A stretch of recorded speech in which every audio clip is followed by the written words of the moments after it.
Hello everyone. This is your friend from Naruto Audio Fanfics, and we are back once again with a brand new fanfic.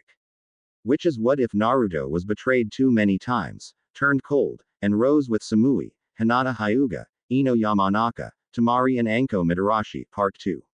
If you enjoy this story, don't forget to hit the like button, thumbs up, and subscribe to the channel for more amazing Naruto fanfics like this. So without wasting any more time, let's start today's fanfic. You're late, Isaribi. Where is the cargo? The ship didn't show Amachi. Have you made any progress on a cure for me? She notices his smirk. No. In fact, I haven't even tried to look for one. Why would I want to cure you when I just intend to dissect you once your usefulness has ended? Isaribi smiles and he is confused. Something funny. You haven't noticed yet. Noticed what, brat? He looks at her curiously before his eyes grow wide. Your mutation is gone. How? Naruto drops down behind him and knocks him onto the ground. Because there was nothing to cure. No mutation. Just a forced bloodline she didn't know how to control. Well, we fixed that. But enough about your failures, let's talk about an old friend of yours. Amachi is afraid. What friend? Naruto's gaze gets colder if you can imagine. Orochimaru. Why would you want to know about him? I haven't seen him in years anyway. Anko walks up behind him and smirks. Oh, we know. He hasn't been here since he tossed me out the door with this hickey on my neck. We're more interested in what he was doing then and why you are still here if you no longer work for him. A. Anko. B. But you're dead. Wrong. I survived even though that bastard with my mind. Now I'm back and I want answers. A pair of snakes slither out of Anko's sleeve towards the man. How quickly I get them determines how much pain your balls are going to be in when my friends here are done with you. Answer quick enough and my cold friend Naruto here might just let you live. He looks at the snakes, then at Naruto, and decides the snakes are less scary. Okay, just call them off. Orochimaru perfected his immortality jutsu, but each body is only viable for about 3 years before it rejects him and needs a new one. He also can't use senjutsu in his replacements because they aren't strong enough. That's what the seal is for. It's a backup for his soul and a medium for using nature energy. Yours was the first prototype. I worked with him under orders to look for and harvest bloodlines for transfer. I still do it because it interests me. The girl's been useful for funding my research, that's why I kept her around. Anko scowls. Well, Naruto. What's the word? Let him live. The man sighs in relief. But send him to Konoha for questioning about all this and request a cleanup team to come in and help anybody left if possible. The man panics until Isaribi knocks him out. Nice. Thanks. Anko puts Amachi in a prisoner scroll and hands it to one of her snakes along with the message for Tsunade, and they all leave. Arriving back at the beach, Naruto turns to Isaribi and considers. Now we are done here, you have a choice to make, Isaribi. You can remain here or go on your way as you like. You can head to Uzu to help there and find a home. Or the most dangerous option. You can come with us. We are heading to Kiri to help with the war there and to progress with my training. It will be dangerous, but there if we succeed you will be welcomed with open arms. I think I'll come with you. Once we are done in Kiri, there's no reason I can't go to Uzu as there. I want to help the rebels and find a home with the people who helped me. Naruto smiles. No, there is no reason at all, and that's a good answer. But if you come with us you must get stronger. Anko hugs Isaribi from behind and grins. I can help with that. Isaribi blushes and nods. It wasn't long before they began hopping islands again, heading towards the east, skirting the edge of Kiri territory, hoping to find the rebels. It took them days. In that time Isaribi, or as she came to be known, Ribi, found her transformation easier and easier and her water attacks stronger with Anko's help. It was total chance when they happened upon the site of a battle. Not a large one, but not exactly a small skirmish either. Tiger frowned. Which side do we help? I can't make out whose side is whose. Naruto reaches out with his senses as Mouse taught him.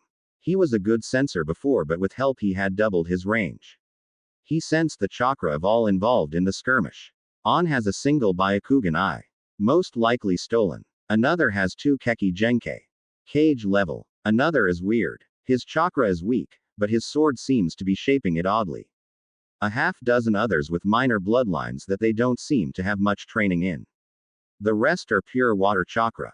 The woman with auburn hair and the blue dress is the one with the twin bloodlines.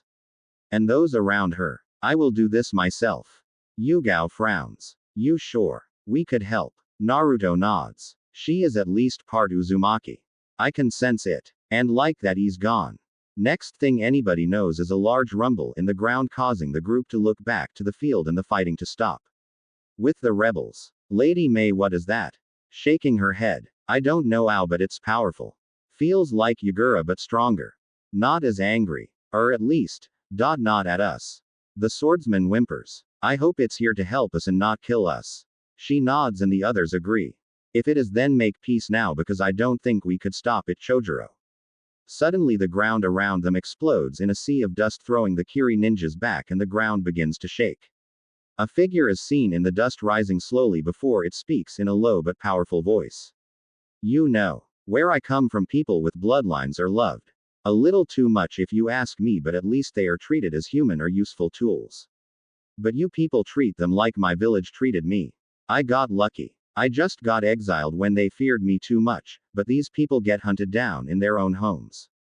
Tortured, raped, poisoned, burned, executed. Worse, it's not just them but friends and families too. I am considered cold, distant. Most who meet me are afraid, but they don't know the truth. I distance myself because I too fear. Fear to be close to others in case I am betrayed again. And afraid because if I ever lost control of my emotions, I might hurt those I come to care for. That's a problem for you though. See, those I care for are not in range. But you are. And I am angry. Suddenly the earth stops quaking and the dust clears to reveal a young blonde man. One holding a red katana that only two people recognize. Enko and Yugao gasp. He's using it. I thought he was going to wait. Yugao shakes her head. He was, but I suspect it's because he's fighting for family and these people pissed him off. Back on the battlefield, a Kiri ninja steps forward and laughs. A kid. Geez, kid, don't scare us like that. Talking all tough. And what was with that voice? Scary. How do you do that, and where are your parents? Naruto looks at the man and he flinches at his eyes. Cold. The eyes of a killer. You can ask them when you meet them in the afterlife. Suddenly he disappears and 6 men explode in a bloodbath, shocking everybody around them. Naruto sheaths his sword and goes through hand signs. Wood style. Great tree spear. Around the group of rebels, a ring of spikes grows, piercing the Kiri ninjas, killing them instantly in a gory mess of blood. In the trees everybody looks at Dragon. Hey, don't look at me, I didn't teach him that. Back with the rebels. Wood style. Is he a Senju, you think? But why would Konoha exile him? Ao shakes his head. He doesn't look like a Senju. Looks more like the 4th Hokage. I am curious about the exile too though. May hears none of this and is instead blushing at this man who has come to their rescue. He's quite handsome. Not to mention with those whisker marks, cute as all get out. The others begin to panic as she approaches him but freeze when he fixes them with his eyes. May, however, continues forward. Thank you for your help, young man. But who are you? Why did you help us? You are Kiri rebels of the Bloodlines faction. I need to get stronger and I am on a time limit. The fastest way is in war. But I don't like to fight for fools and bigots, so I wish to help you. I will be honest though, I have another agenda. And that is the Mizukage. Something is wrong with him. All reports say he's a kind man with a love for his people not seen in any of his predecessors. Then he starts exterminating bloodline clans. There is no logic. Something must be controlling him. May frowns. I thought the same, but I can't see how. He's a Jinchuriki of the 3 tails. Most Jinchuriki are immune to Genjutsu, but more so for him. Naruto shakes his head. A misconception. Only Jinchuriki who have made friends with their tailed beast are immune, and while Sanbi does excel in Genjutsu, he is also lazy and isolationist. He wants only to be left alone. Even if Yagura and he were friends, I doubt he would help him if it means he is left alone. Besides, whatever is strong enough to control a cage-level ninja is strong enough to control any Biju below 6 tails. Ao narrows his eyes. You know a lot about Jinchuriki and Biju. Naruto looks at him closely. Byakugan. Stolen or received during the 3rd Ninja War in a border incursion, I would bet. Ao nods. Don't worry, I have Hyuga friends, but personally I don't see an issue. As to your question, I should know about them because I am the Jinchuriki of the 9 tails. Or rather, I was. Ao widens his eye and reaches for a kunai before Mei stops him. What do you mean was? A Jinchuriki who loses their biju dies. Naruto nods. Generally true unless you are an Uzumaki. However, I did not lose my biju but rather he changed into something else. I will however discuss that more in private. Mei nods. How is it you have the wood style? I've only ever heard of the first Hokage using it. That's related to your last question and will also be explained in private. Naruto pauses and frowns. I suspect your next question will be about my exile or my family, so you can save those too. I will call my companions down now if you don't mind. Mei nods and gives an order to remain calm. Naruto nods back the way he came, and the others walk over to him. Mei examines them. Three-Leaf Anbu, Enko Mitarashi and Yugao Azuki. I don't know the other girl, but I expect if she is with you then she is strong. Isaribi shakes her head. Not really, but I am getting there. Mei smiles and nods. I would ask about why Anbu are traveling with an exile, let alone two of the Leaf's most prominent kunoichi, but I expect that's related to the other questions I have. Correct. Naruto nods. As expected of somebody with Uzumaki blood. You pick things up quickly. Mei raises an eyebrow but decides questions can wait. Chojuro whispers into Mei's ear. Are you sure we can trust them, my lady? Mei nods. He just saved our lives and asked to join us. Besides, I don't sense any deceit from any of them. He nods and steps back. Naruto eyes his blade. Ah, Haramakere. I wondered about that chakra I felt. Tell me, how does it feel to you? Does it heed you fully? Chojuro widens his eyes and looks to Mei, who nods. Yes, sometimes, but I still find it difficult sometimes. It still resists me. Naruto nods. It was designed with an Uzumaki in mind, as were all the 7 blades. The fact it accepts you means you are doing good, but you need to work on your reserves, stamina, and most of all you need to listen to your sword. Chojuro questions but Mei answers. Uzumaki had high chakra reserves and dense chakra. High stamina and life force. A strict moral code. And the blades are all at least partially sentient, so what he said makes sense. That said, I didn't know about them being of Uzumaki make. Naruto nods. Sadly, most information on their history is either destroyed or lost, though I pieced together a bit. Tell me, how is Zabuza and Haku? Did they join you like I asked? Mei smiles. They did. He didn't mention you though. Naruto nods. He still thinks of his pride too much. Of course, I was barely a genin back then. Mei raises an eyebrow, surprised that he has grown from that to this in just a couple years. Well, let's get back to our camp. I suspect the more we talk, the more questions I will have. Yugao giggles. You have no idea. The rebel base. So, while we wait for them, how did you meet Zabuza and Haku? It was my first C-rank mission. Escort and protect the bridge builder Tazuna until his work was done. But he lied about the mission and we were attacked by missing nin. The demon brothers were pathetic for Chunin, and this is coming from somebody widely considered barely genin material. I killed one of them and the other died after confirming his target. We decided to continue anyway. Arrogant, I know, but what do you expect with an overconfident Uzumaki who was eager to prove himself and an Uchiha? Anyway, it wasn't long before we encountered Zabuza. Gato had hired him to kill Tazuna. Our sensei Kakashi was fighting him when he was captured in a water prison. Using solid transformation and a shadow clone, I worked with Sasuke to free our sensei by throwing a demon wind shuriken with my clone in its shadow. He caught the real one before dodging the second, who broke transformation and threw a kunai, forcing him to drop the water prison. After that, Kakashi beat Zabuza, but before he could kill him, a Kiri hunter nin put him under with Senbon to the neck. Had Kakashi not been suffering chakra exhaustion, then he would have noticed sooner that he was fake. It was a week before they attacked again. I was still asleep at the start, but thanks to that I stopped Gato's thugs taking Tazuna's family hostage. After, I proceeded to the bridge where Sasuke was fighting the hunter nin who we later identified as Haku. He was doing well for an Uchiha who only just unlocked his Sharingan, but Haku was better. Kakashi was about to use his jutsu to kill Zabuza and Haku moved to intercept when Gato arrived to betray them. Good thing too, because 3 seconds later and Haku, Zabuza or both would be dead. We put aside our mission to kill Gato, and after that Zabuza had no reason to stick around any longer. Before he left, I suggested he join you here as your goals aligned. Of course, I expect he raided Gato's mansion for funding first, but we expected as much. Mei nods. He mentioned Kakashi and some brats, but he never went into detail. Like I said, the man has his pride to think of. Beyond what was in the report at Konoha, I honestly never bothered telling anybody. Zabuza walks in at this time. I'm grateful for that kid. Haku grins. Hi Naruto. Naruto smiles. Zabuza. Haku. Still pretending to be a boy. Hey, only for the sake of my sanity. Haku smiles just a little too sweetly. Oh. Zabuza, how's your neck? Zabuza sweats a bit. It's fine Haku, thank you. Okay, so back to my earlier questions now that we are in private. Naruto smiles. Not sure if you will believe half of what I will tell you, but if we are to work together you deserve that much. My mother was Kushina Uzumaki and my father is your friend Ao thought as Minato Namikaze. Mei's eyes widen. Well, that explains your good looks. Naruto smiles and bows his head. Thank you. You are quite attractive yourself. Mei smiles. As to the rest, I have a story for you.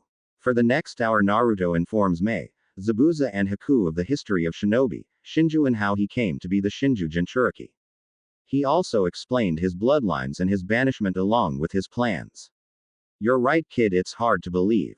But it fits with what I know of the history of the Biju, and it would explain your ability to use bloodlines that are supposedly dead or not linked to your family. You said you are able to use ice style. Yeah, but barely. Shinju helps me with wood style but says others I must unlock myself. My wind element is strong, but I have only just begun with water, so it's still weak. That's part of why I am here, as I figured what better place to study than in Kiri during a war. Haku looks excited at the prospect of not being the last ice user. I can help with that. Mei smiles. You are right. There is no better place or time for it. And Haku here has been invaluable to us with her ice. I don't doubt she can help you. When you unlock your fire element, I can help you with boil and lava release myself, and could probably spare some scrolls for dead Kiri bloodlines since they aren't any use to us anymore. Well, in exchange for an alliance with the future Uzu, of course. Naruto bows. Thank you, Mei. I would be glad to accept an alliance when the time comes. Can't put my finger on it, but you've changed, kid. Haku smiles. Less cold. Less angry. Smarter and stronger. You've grown up. He shrugs. Had to happen sooner or later.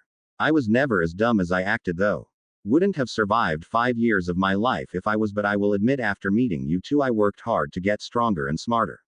Mei quirks her head. Why did you say I had Uzumaki blood?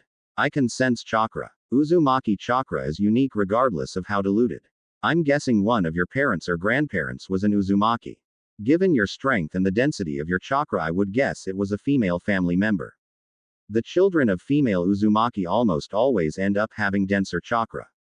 That would also explain your last name being Terumi rather than Uzumaki. Mei nods in thought. Why do you have your mother's name then? Only a very few in Konoha were ever privy to the identity of my parents. My father had a lot of enemies after all. Besides that, I chose to keep it after I left because I feel closer to my mother. In fact, I feel almost nothing for my dad. Well, not anything beyond admiration of his strength anyway. Mei nods. If it was me, I would hate him for doing that to me, but I suppose having grown up hated and alone, you can't bring yourself to hate him but instead settle for apathy. Shinju said something similar, but it came across more mathematical than that. Zabuza nods. Understandable. He might live millions of years, but if you don't live as one of us, no amount of observation can let you understand us really. Besides, you said he's been sealed away for around 1,000 years and only had a couple hundred with humans before that. Not a lot of time for a god. He's right about that. For me, that's nothing. So, what exactly do you intend to do here? I imagine I won't be giving you orders like one of my own. Naruto shakes his head. For the most part in Camp 1 will either be resting or training. Experience in command I can get later. What I need is high-stress situations to test jutsu and to sharpen my instincts. For that you get to tell me where to go and what to do. All kinds of missions, from protection to assassination to outright battle or massacres. It's experience in battle I need. I also intend to leave an open invitation for any Uzumaki I find to join Uzu either now or whenever they wish. Mei frowns. Does that invitation extend to me? Naruto smiles kindly. Of course. Whether by name or not, you are Uzumaki by blood. Ao smiles. Could be a good opportunity to find yourself a husband, Lady May. May smiles sweetly, sending a shiver down the spines of her ninja. Ao, shut up, or I'll kill you. Ao, sweat drops. What did I say? Naruto laughs. Definitely an Uzumaki. We might be fun-loving and mischievous, but we also have short fuses about different things. For me, it used to be bad-mouthing ramen, but now it's family and those I love. I expect for May it's the subject of marriage or relationships. Most likely stemming from a sense of loneliness and frustration. May nods with a sad smile. Sounds right. Zabuza frowns. Wow, you have changed, kid. I know psychologists who have spent time trying to figure her out and failed. Well, Uzumaki are relatively simple by nature, but people tend to overcomplicate things. Basically, don't prank us or we will prank you. Don't piss us off or you die horribly. Family before all else. Even clan or village. May smiles. Sounds like my mother. Naruto tilts his head. Red hair. Short temper. High metabolism. May brightens. Yeah, how'd you know? He shrugs. All Uzumaki traits. Red hair or shades stemming from it are extremely common for Uzumaki. The rest comes from our longevity and metabolism. I guess your hair comes from your father then. I seem to recall he had blonde hair. Yeah, Konoha were blinded by their hate to not see the resemblance. Even before Shinju told me, I would think I would have guessed it eventually. May nods. How much of this can I tell others? Keep my parents to yourself and Shinju as well. Anything else is fair game. People will make assumptions, but without that information they can't figure anything out. And your name? My friends can call me Naruto, but in the open call me Baratasupiraru, Blood Spiral. May smirks. A name fit for an Uzumaki in war. And your companions? I won't speak for them, though I am pretty sure Ribi wants to learn more. She's only just fully gained control of her bloodline and lacks experience and a good teacher. We can only help her so much. May nods. What's her bloodline and specialities? A fish-human hybrid transformation that can move fast and breath in water. She also has good control for water attacks that may or may not be jutsu but don't require hand signs. She specializes in ambush tactics and sabotage and destruction in a waterborne environment. She spent a number of years attacking merchant ships and retrieving their cargo under the thumb of a nasty worm of a man who said he could cure her. Neither knew it was a bloodline and incurable, but he never tried. Intended to dissect her once she lost any use to him. Zabuza scowls. Humans disgust me sometimes. Haku nods. I'll help her out. I specialize in ambush and assassination, as you know, and my water jutsu should suit her well if she can learn them. She will also need conditioning, I would guess. Naruto nods. Don't push her too hard at first. She's barely more than civilian at this point. Her bloodline was forced chemically. It was dormant before a few years ago. He nods. Haku wasn't much better when I found her. I'll take it slow at first. Zabuza was a great teacher. A little harsh at times, but then he had to be given his life then. Zabuza blushes a bit, but only May notices. I appreciate it, Zabuza. He waves it off and leaves with Haku. I missed him when he left Kiri. Even with his reputation, he was a good man.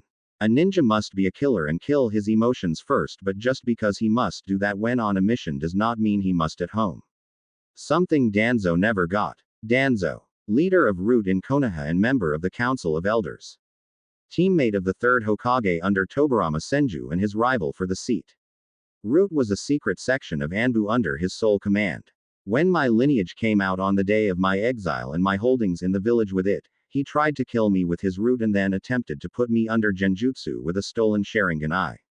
He failed both times and was taken into custody as a traitor and recently executed. Lady Tsunade doesn't know what happened to his root though. They disappeared with no trace. Lady Tsunade, you speak with such respect for somebody who exiled you. Naruto shakes his head. On the contrary, she was not a part of it.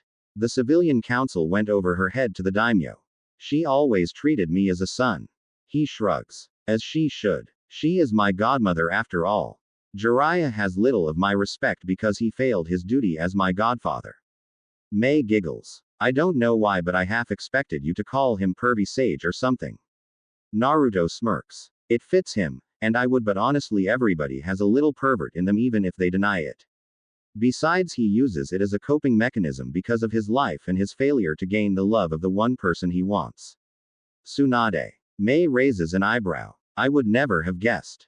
He chuckles. Not surprising. To do so, you would need to know him, Tsunade, and have read his books. Mei blushes. Well, I have read them. Though I can't say I'm a fan. Too much smut, not enough story for me. He nods. You notice the main love interest in each story is a busty blonde. I did, but I never questioned that. Yup, he's got it bad. Naruto smirks. You know, Mei, I've been trying to think of an appropriate revenge for him, and I think you just gave me an idea. Oh, he sniggers. I think when I get some time, I might try writing a book or two and see if I can outsell him. Might be a fun challenge. I look forward to reading it. But for now, I think we should all get some rest. We got some strong intel yesterday, so we will be stepping up missions tomorrow. That's why you found us like you did. Naruto nods. Hopefully we can help finish this war within the next few months. Mei shrugs and smiles. A little optimistic maybe, but we can hope. Naruto smirks and looks back at her before leaving. If I might offer some advice. Flirting is nice and fun, but most men are oblivious, and the kind who respond to it easily in the way you want are not the best guys. I am no exception. My advice is to be a little more direct with what you want. Even if rejected, at least then you aren't wasting your time. He then leaves, and Mei considers his advice and smiles. Hey, maybe he's right, but not now. Maybe when this war is done. A large crowd has gathered to watch a spectacle. As Mei, Zabuza, and Haku wait, this is the scene they find. Remember, Naruto, the boulders are not just stone but earth.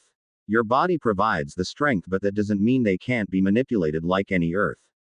Focus and then expand that focus. Naruto is balancing boulders as large as he is on his hands as he fends off kunai from Anko and Mouse, either by shifting his body or manipulating vines with wood style. This was an Anbu level exercise and everybody knew it. They were impressed this was being done by a teenager. And the fact he had his shirt off and was sweating up a storm had more than a few girls drooling. Zabuza smirks to Mei. And I thought I was an early riser. The troops say he's been at this for 2 hours straight with no breaks. I know seasoned war vets who would break from this.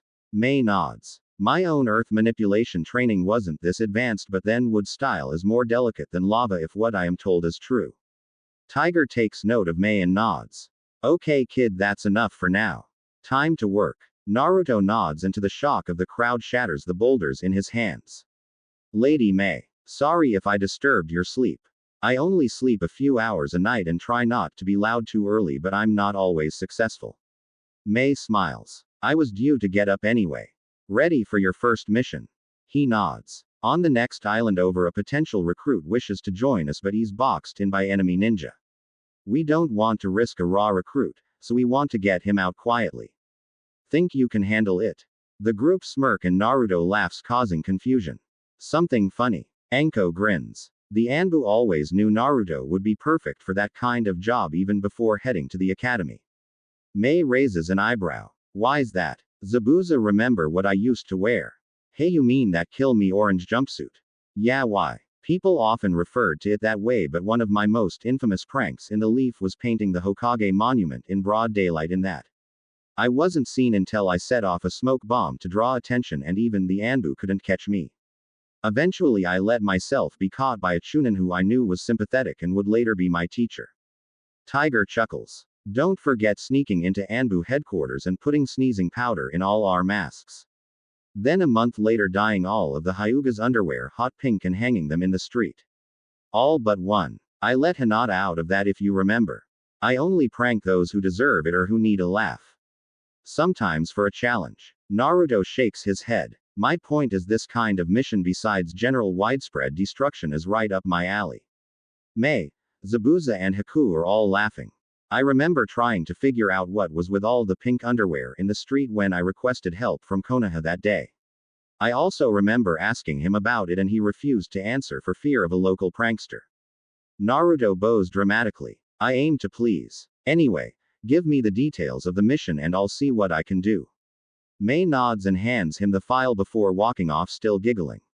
Naruto checks the file and raises an eyebrow. Huh, that could be useful. But I don't understand why he can't get out himself.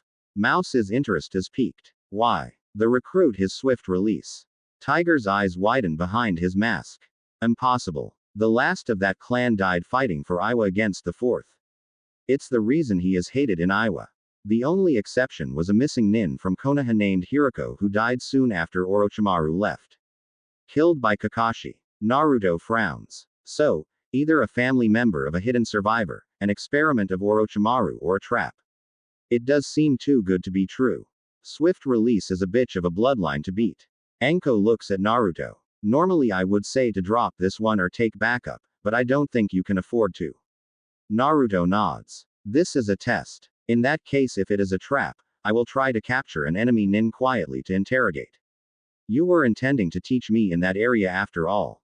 Anko smirks sadistically. Sounds like fun. Mouse tilts her head. You think May knows about the likelihood of it being a trap?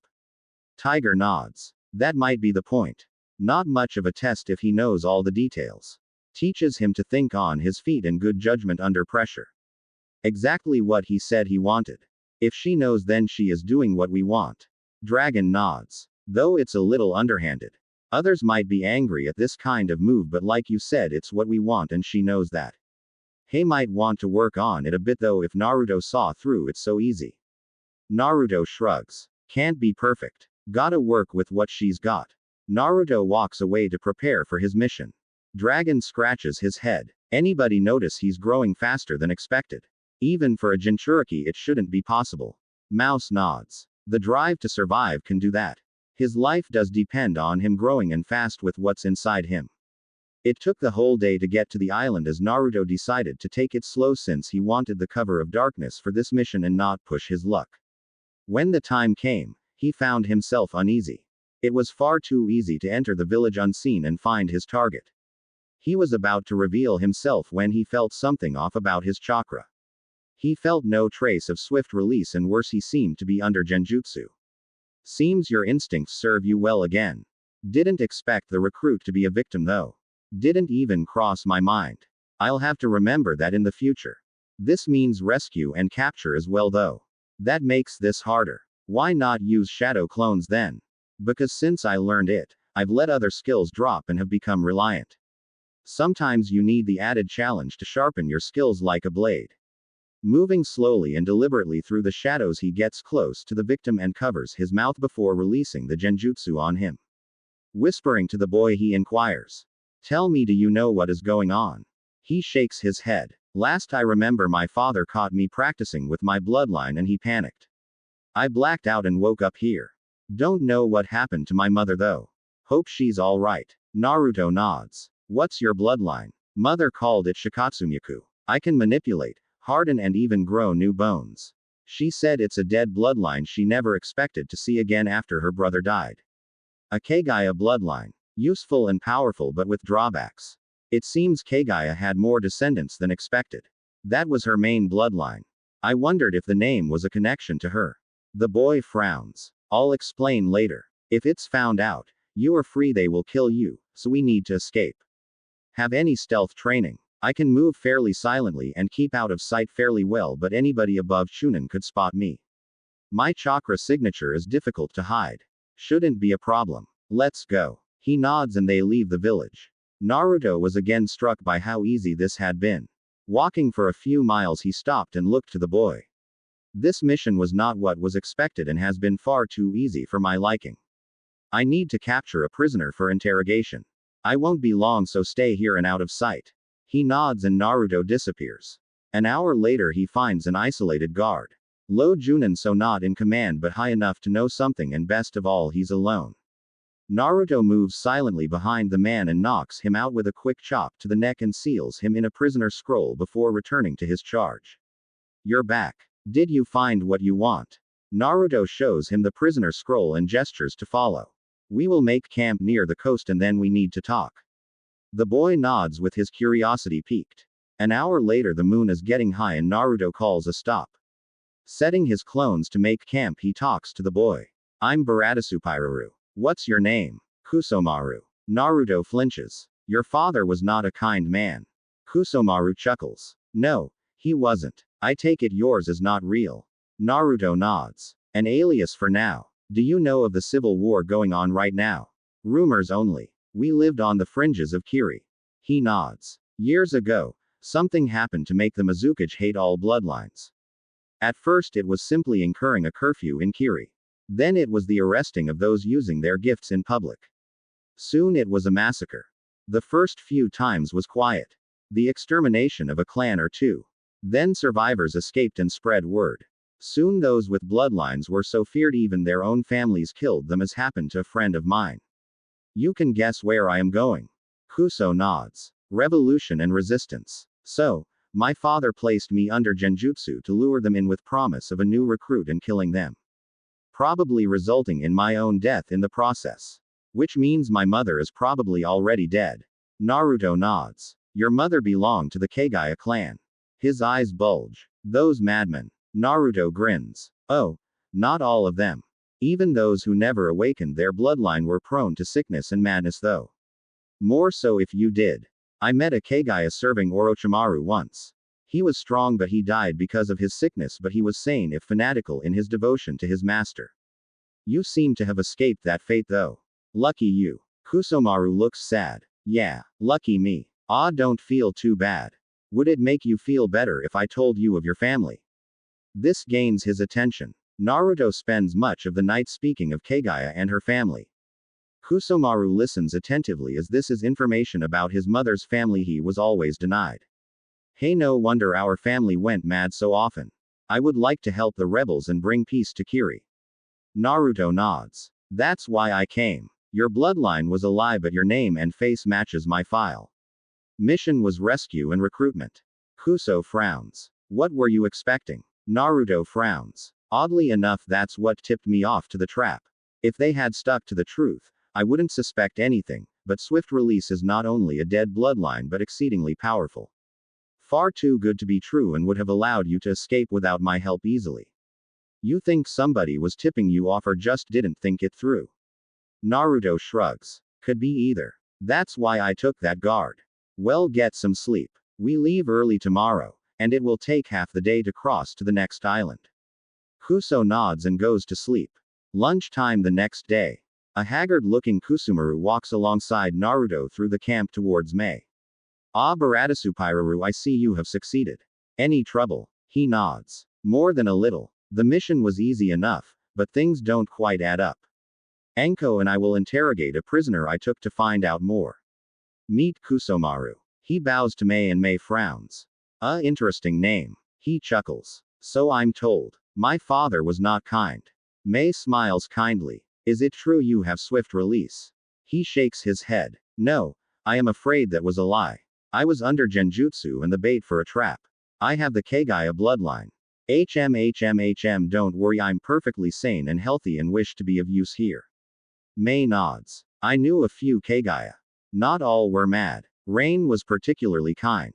Kusomaru's eyes widen. She's my mother. But, I fear she is dead. I am sorry. But hopefully you can help us keep that fate from others by helping us end this war. He nods. Baratasupiraru, keep me posted on your prisoner. I am curious as to what happened. Later that day a few people were avoiding a certain corner of the camp where screams of a haunting nature could be heard.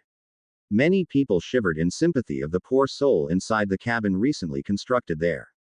None wanted to know what was happening to him. Ha ha ha ha, kid, that was great. You're a natural. I mean, I scare people with my sadistic nature, but that cold face is perfect for this work. What was that seal though? He shrugs. Kurenai sensei showed me a genjutsu called hell viewing. I thought it might be good for torture if I recreated the effect in a seal. Fear is a great motivator after all, and few people ever are truly fearless or in control enough to ignore it.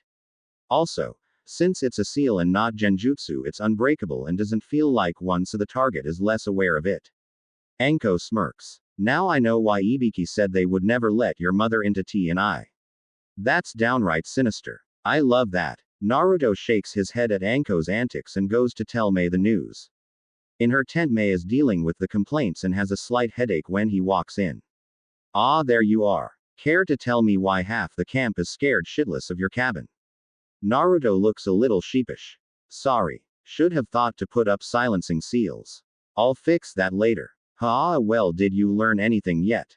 He nods. It seems the reason it was set up as it was and was so easy was because they expected a different response. They expected a small group or yourself to try a more direct approach. It only worked because I have been working on my habit of depending on certain skills which make my work easier. They never expected a silent infiltration of a single person, so security was more spread out.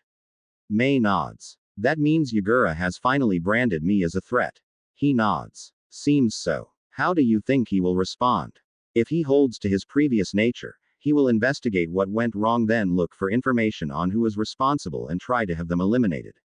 Fat chance of that. I left no evidence. Didn't use any jutsu or even surface walking, so no chakra signature. No witnesses or bodies. Nothing. Only way he could find out is if somebody here says something. She nods and smiles. Maybe we should use that. Naruto raises an eyebrow. Use me as bait for an ambush. If we could do that a few times, it might piss him off and force his hand. May nods. And end this all the sooner. If you have some high priority targets in mind to build my reputation, it will work all the better, I think. May smirks. Oh, looking to get famous, are we? Naruto shrugs. Live long enough and do a good job, fame is inevitable. This is about more than that. A nobody suddenly popping up and taking credit for foiling his plans is nothing. But a ninja taking out his best is a more tempting target. May nods in thought. Good point. Work on your Sweden for a while and I will see what I can dig up. Good work, by the way. Naruto nods and leaves to rest.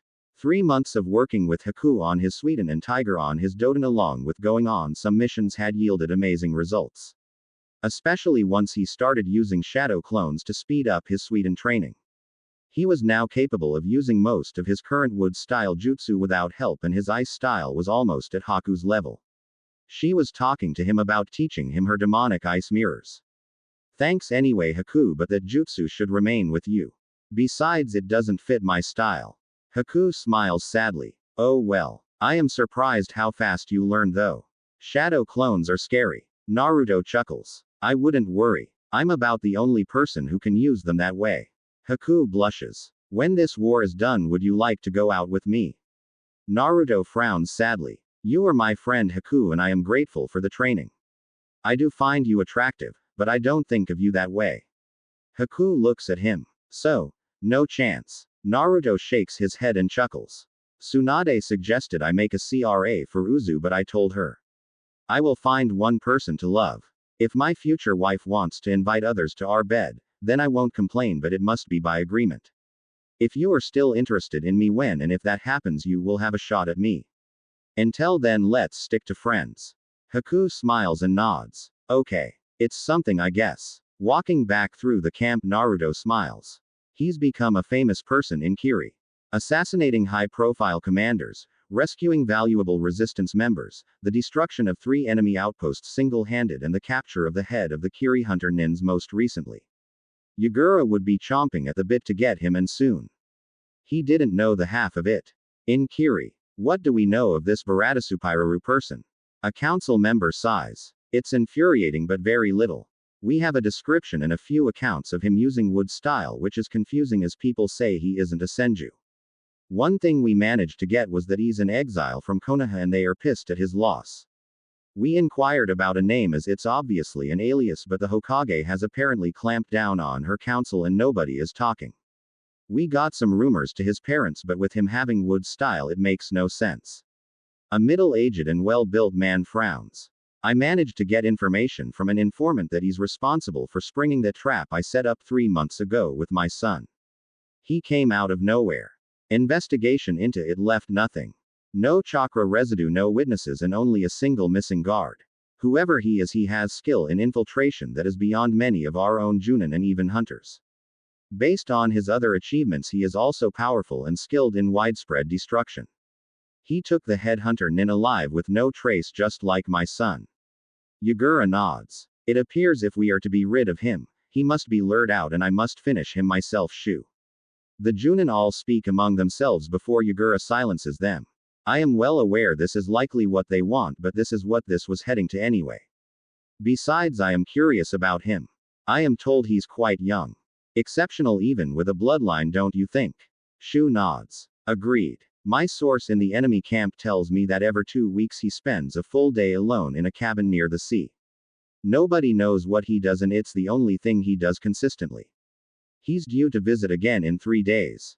Yagura frowns. Do we have the location? Shu nods. It's on the edge of Kiri's main island to the east. No other reported activity in the area. Yagura chuckles. I see. My lord. It's not a trap as such, nor is it personal as you might think. It's an invitation to speak and possibly for a duel. An invitation to end hostilities without further bloodshed. A challenge. This Baratasupiraru is intelligent and bold. I like him already. I will leave tomorrow alone to accept. Dismissed. Shu stays behind as everybody leaves. Something to say, Shu. As this wise my lord. He shakes his head. Regardless of whether it is or not, it is inevitable this was ends. Kill this Baratasupiraru and the war continues until the next challenge. Fail and I die, and you are free to make up with your son if he wishes it. Shu looks guilty. I do not blame you, Shu. You have more than proved your loyalty to me already. Back with the resistance. A messenger is rushing full speed through camp towards the command tent. Bursting inside as Mei is in a meeting with Naruto and his team takes place, he tries to catch his breath. Gasp, Lady Mei, urgent news from our spy. The Mizukage has taken the challenge. He leaves now to the Baratasupiraru retreat. Mei smirks. You were right. Are you certain you are up to the challenge? Naruto nods. I hope to resolve it without violence, but it is doable.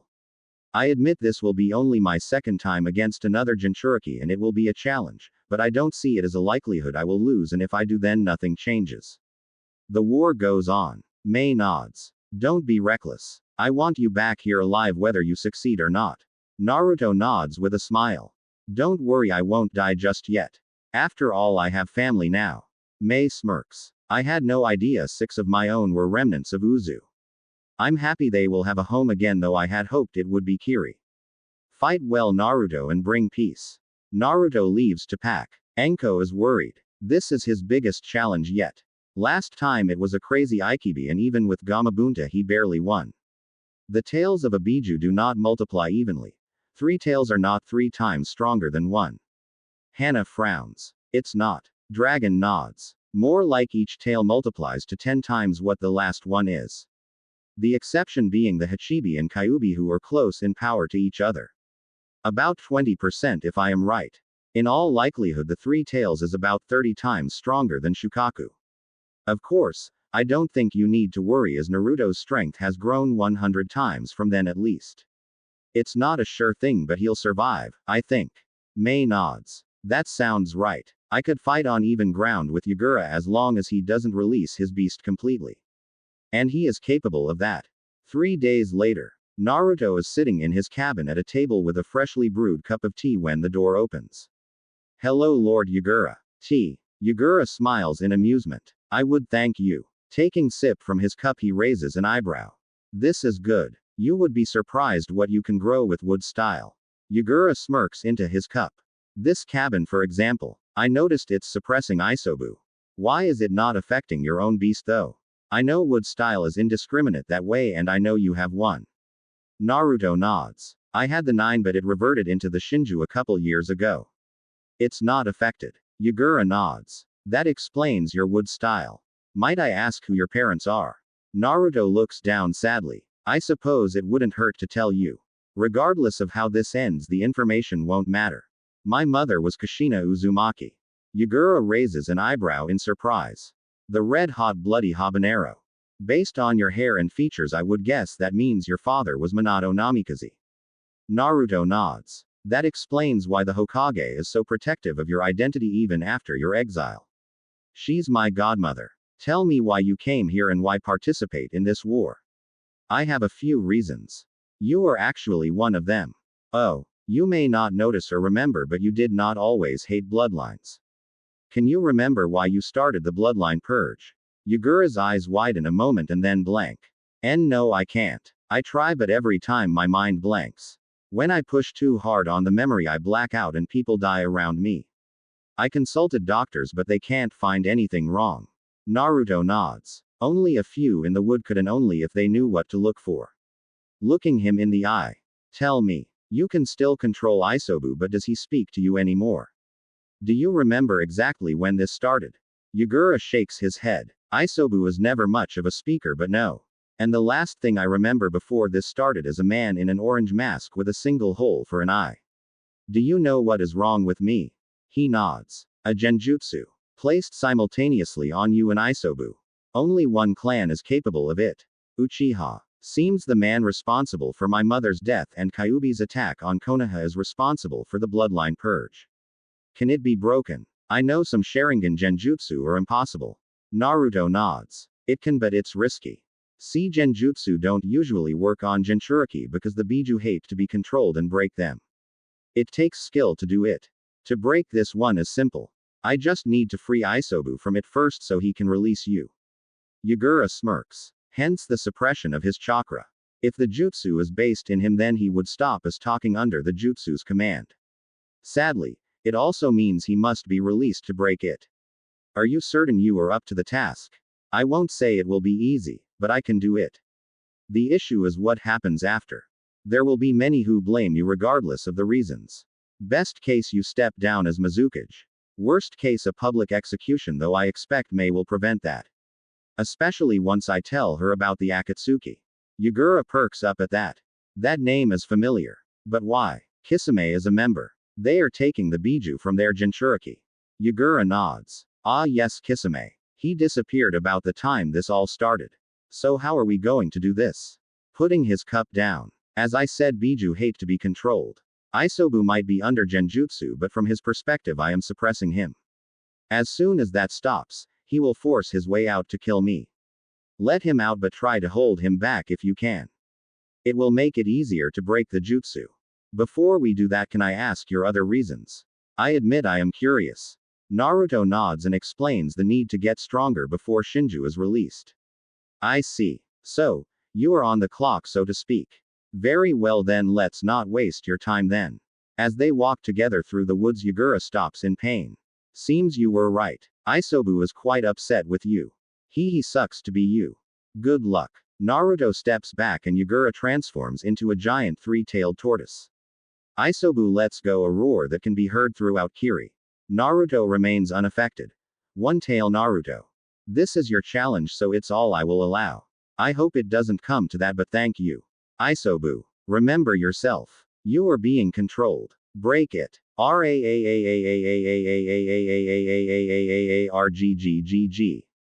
Naruto shakes his head. The hard way it is. Sorry for the pain to come, my friend. Isobu spins around, slashing the trees nearby with his tails, clearing the area. Naruto jumps into the air using a shadow clone to toss him higher. Isobu looks around for his foe and, having lost him, moves towards the ocean intending to leave, but Naruto slams a Rasengan into his back. It causes no visible damage, but the beast roars in pain and tossed him off. Naruto recovers quickly, using wood style to lift and contain the beast before using Doden to hurl a boulder at it, knocking it into the ocean. Isobu is dazed and in pain a moment before setting its eye back on its foe. It begins charging a black orb of chakra in its maw. Isobu swallows it and unleashes a beam of destructive energy. My advice: don't get hit by that. Shinju, I love that you developed a sense of humor, but now is hardly the time. Ha ha ha ha ha. Shaking his head, Naruto narrowly dodges the beam and charges Isobu. As soon as he hits the water, he starts going through hand signs for a water jutsu of the Uzumaki clan. Uzumaki style. Maelstrom. Under Isobu, a whirlpool forms, trapping it, and it is caught up in an uncontrollable spin. An achievement in itself, but Naruto is not done. Once more creating a clone to toss him at the beast, Naruto creates a Rasengan many times as large as he is. Rasengan bomb. He slams the enlarged orb into Isobu's face, causing a large explosion, hurting it rather badly. The explosion is so large it can be heard and felt all over Kiri and even in Uzu. In Uzu, Ino falls on her butt, grunting. What the hell was that? Shikamaru groans. What do you think, Ino? A troublesome blonde, of course. Naruto went overboard again. Ino blinks. You think so? But he's all the way in Kiri. To make a quake like that, he would have to use a jutsu capable of destroying a village in one hit. Shikamaru chuckles. Can you think of anybody else that destructive or reckless? Don't forget what he has in him. Ino smirks. Wow. To think our knucklehead can do that. With the rebels. The camp is in a panic. Mei is frowning. Damn, what was that? Anko grins. He finished it, huh? Zabuza growls. Finished what? Hana shakes her head. Many don't know this, but the Rasengan is not only an incomplete jutsu but it's also versatile. Naruto told me he has set himself 2 challenges before he learns the Hiraishin. First, to make his own variation on the Rasengan like Jiraiya before him, and to add an element to the basic Rasengan. He has obviously finished the former. Rasengan Bomb. If a perfectly formed Rasengan can kill in one shot, this variation can kill a village in one hit. Only he and maybe 1 or 2 other people have the chakra to perform it. Mei's eyes widen and Zabuza chuckles. If Yagura survives something like that, he won't be fit to fight for a while, even if in a fully transformed state. A temporary truce is ordered among both rebel and loyalist armies until the results of the battle are determined. All commanders of both are heading towards the site of the fight in peace. They arrive to a curious sight. A badly injured Yagura is sitting and drinking tea with a Naruto on the shore of the ocean with a large and newly formed tidal pool behind them. Both of them laughing like old friends. Mei walks up to them with a quirked eyebrow. Might I ask what is going on? Yagura smiles at Mei. It is good to see you again, Mei. Your friend and I were just discussing a few of his pranks over a cup of tea. Mei shakes her head. I meant, why are you two not fighting? His eyes widen. Oh, that. Yes. I'm sorry about this past 20 years. I'm afraid I was under the influence of a genjutsu. Mei nods, accepting this. We suspected as much but had no idea how to fix it. A man from behind yells in rage. Genjutsu or not, you expect us to just forgive you? Yagura shakes his head. Not at all. I have lost the trust of my people, so I will step down as Mizukage and name Mei as my successor. She can decide my fate. Mei nods and the people mostly accept that, though some only grudgingly. If I might ask, how did you break the genjutsu and what is that formation out there? I am pretty sure it wasn't there a week ago. Naruto nods. As you know, genjutsu are hard to cast on a jinchuriki because the biju tend to break them, so to do it you must cast 2 at the same time. 1 on beast and 1 on host. In this case the beast contained the command for the jutsu to maintain it. Yagura's memory was locked by the jutsu, so any attempt to remember why he was doing what he was doing would either cause pain or blackout and release Isobu to destroy all around him. To break a genjutsu you must either force the foreign chakra out of the victim's system or cause enough pain to override it. Some genjutsu, such as those caused by a Sharingan, can only be broken the second way. You likely felt me method of doing that. Zabuza laughs. Kid, I think the mainland felt that. Yagura chuckles and Naruto blushes a little. My control isn't perfect on that jutsu yet, so I kind overpowered it a bit.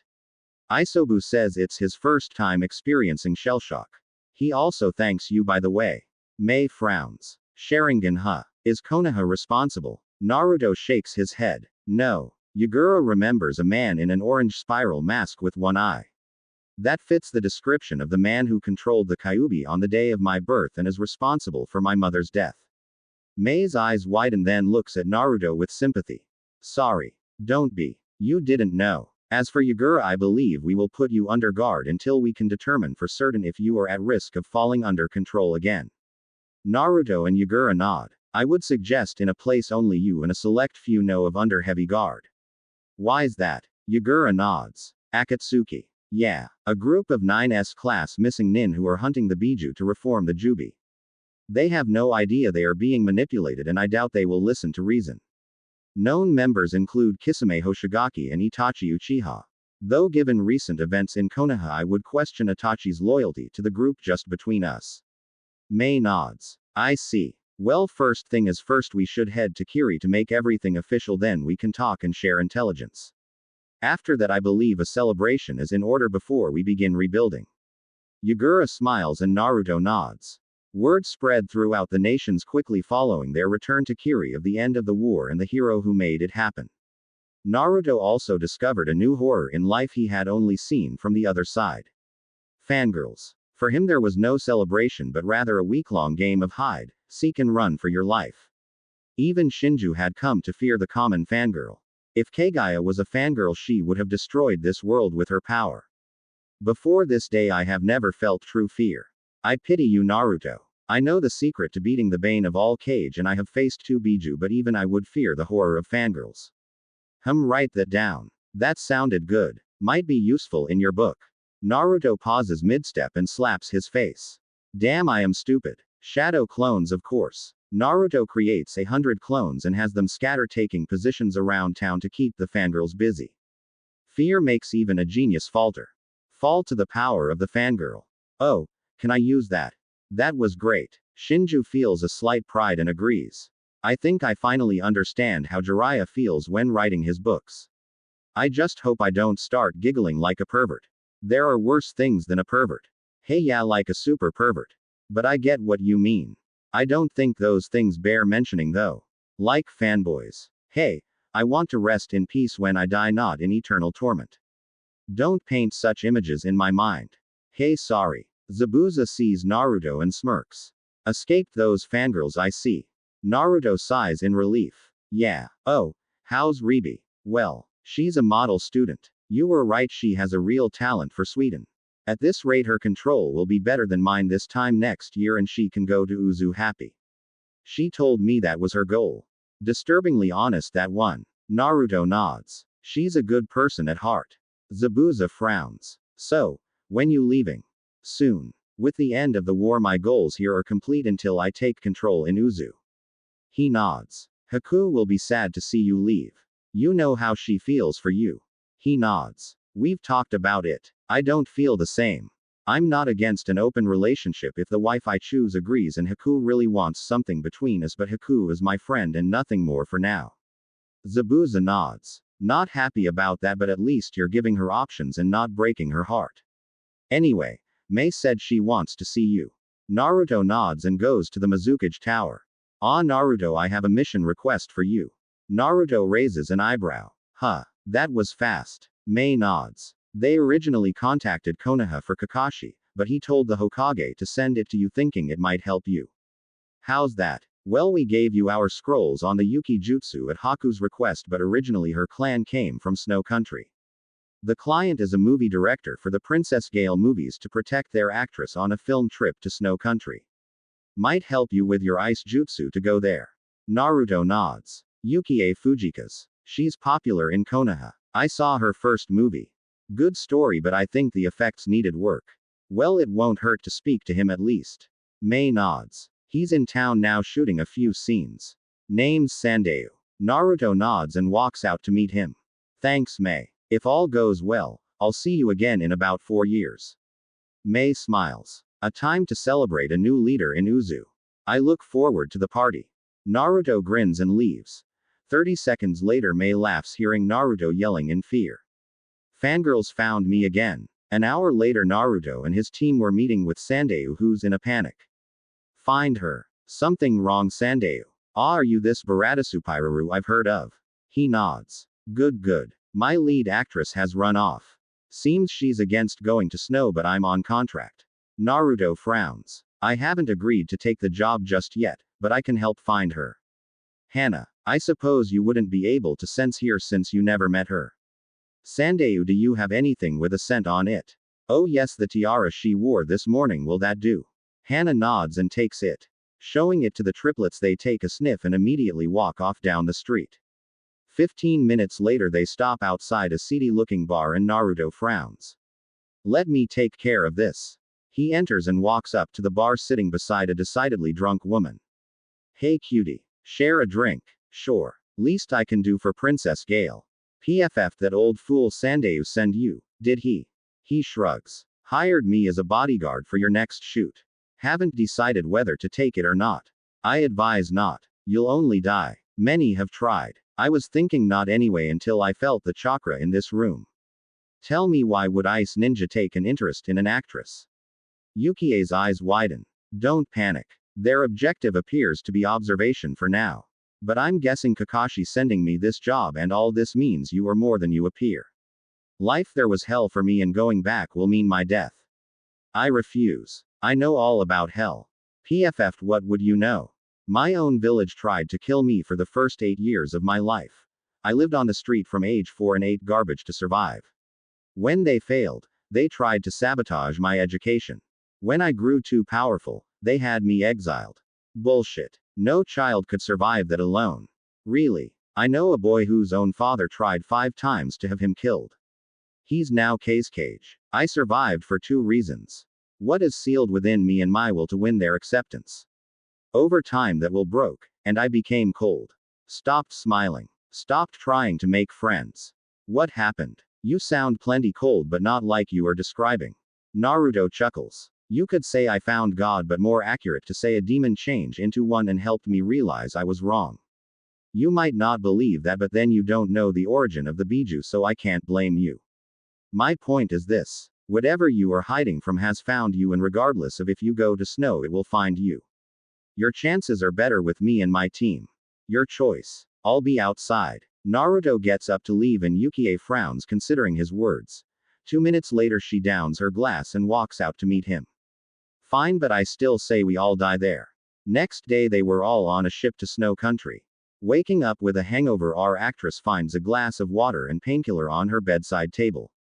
Taking it and walking outside, she sees Naruto shirtless in the ice-cold temperatures meditating on the prow of the ship. Seeing a man in a tiger mask, she asks, "What's he doing?" "He's going to freeze to death.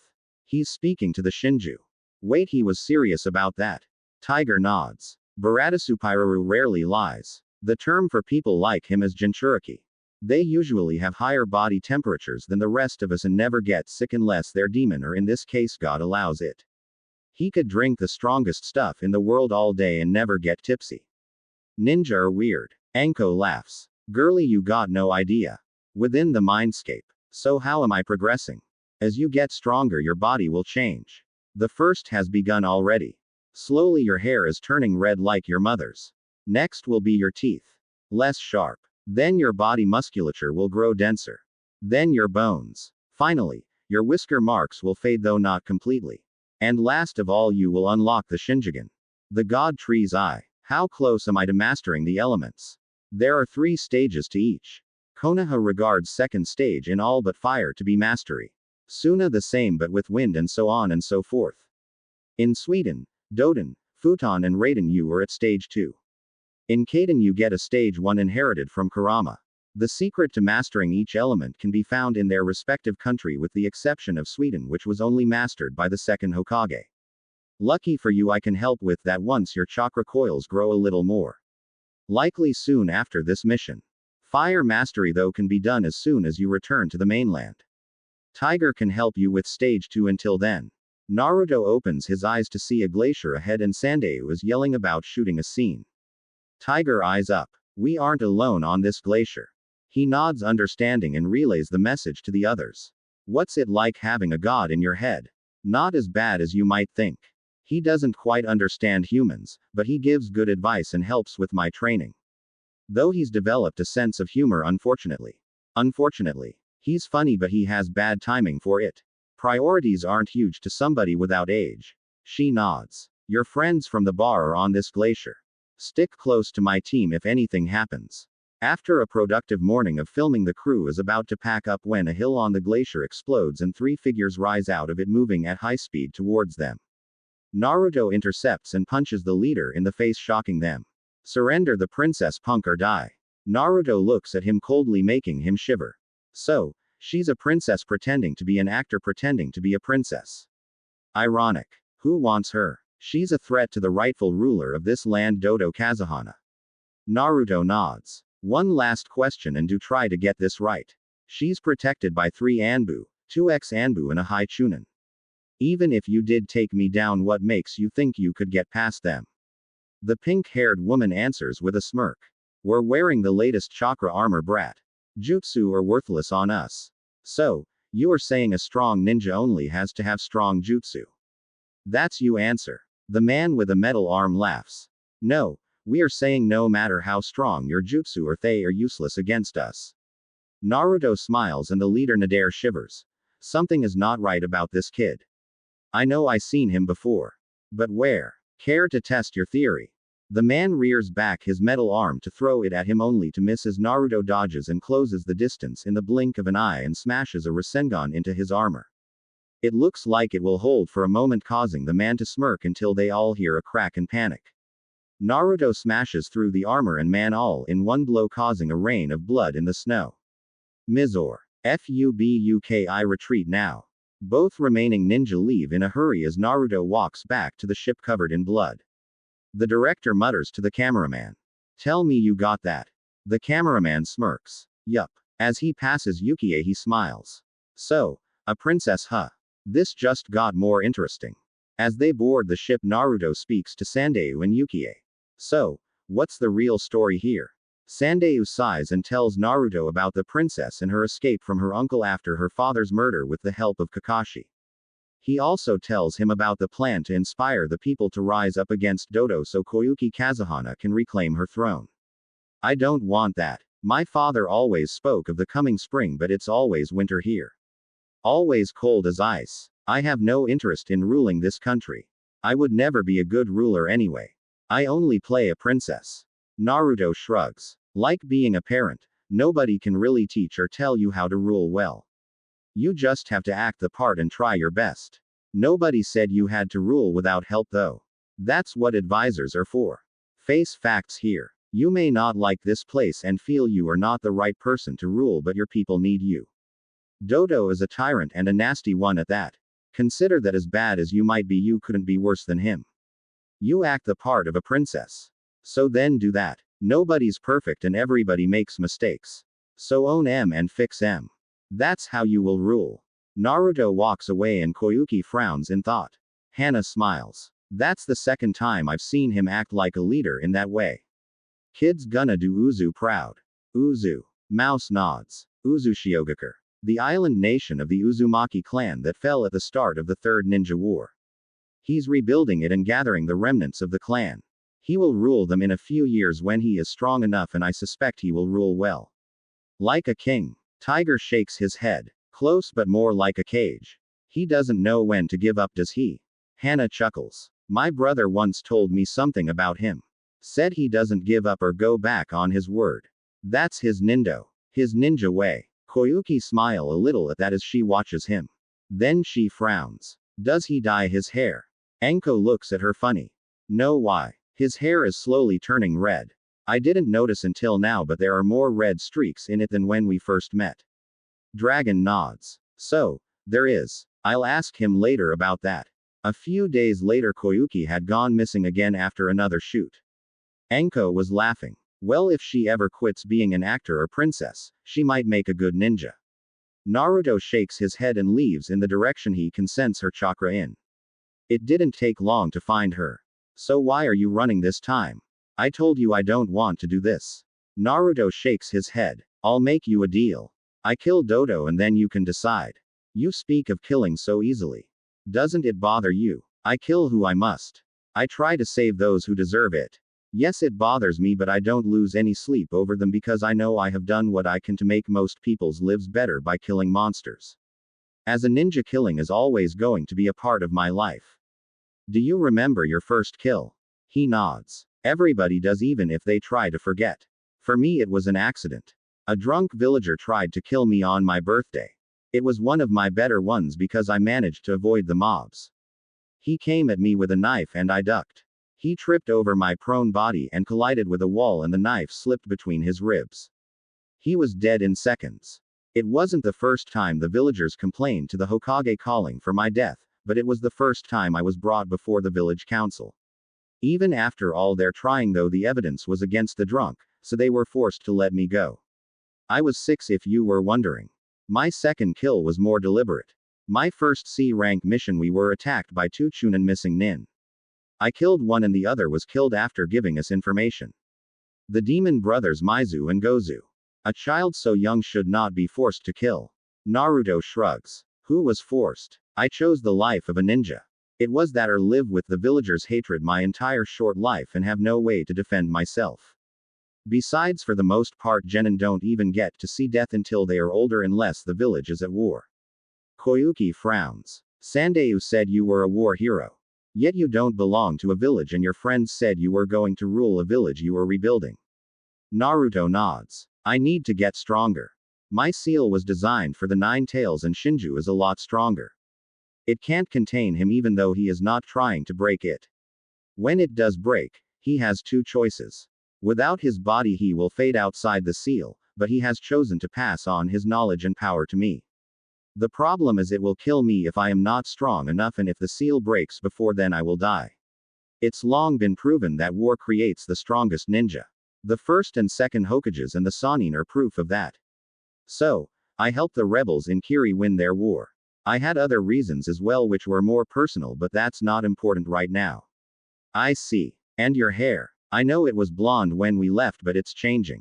Yeah. As I get stronger, some things will change. My hair is the first. My fangs will recede, and my whiskers will fade a little. My muscles will become dense, then my bones. Last of all, my eyes. Your eyes. That's a shame. Cold as they are, they're beautiful. Naruto smiles. Thanks. They won't change as such, but rather I will unlock a dojutsu. Shinju says unlike some of its brother bloodlines, it can be turned off just the same as the Sharingan, so it won't be an issue. Well, we should get back. I'm sure Sandei was worried. As they walk back through the tunnel, Koyuki frowns. Do you hear something? Naruto kneels and moves aside the snow, finding a metal rail with chakra flowing through.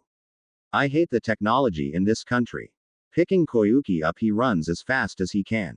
Even as they reach the end of the tunnel and throw themselves to the side, it's a close thing as a train screeches to a stop right behind them. The side panels of the train open up to reveal Dodo. Ah, Koyuki, so wonderful to see you.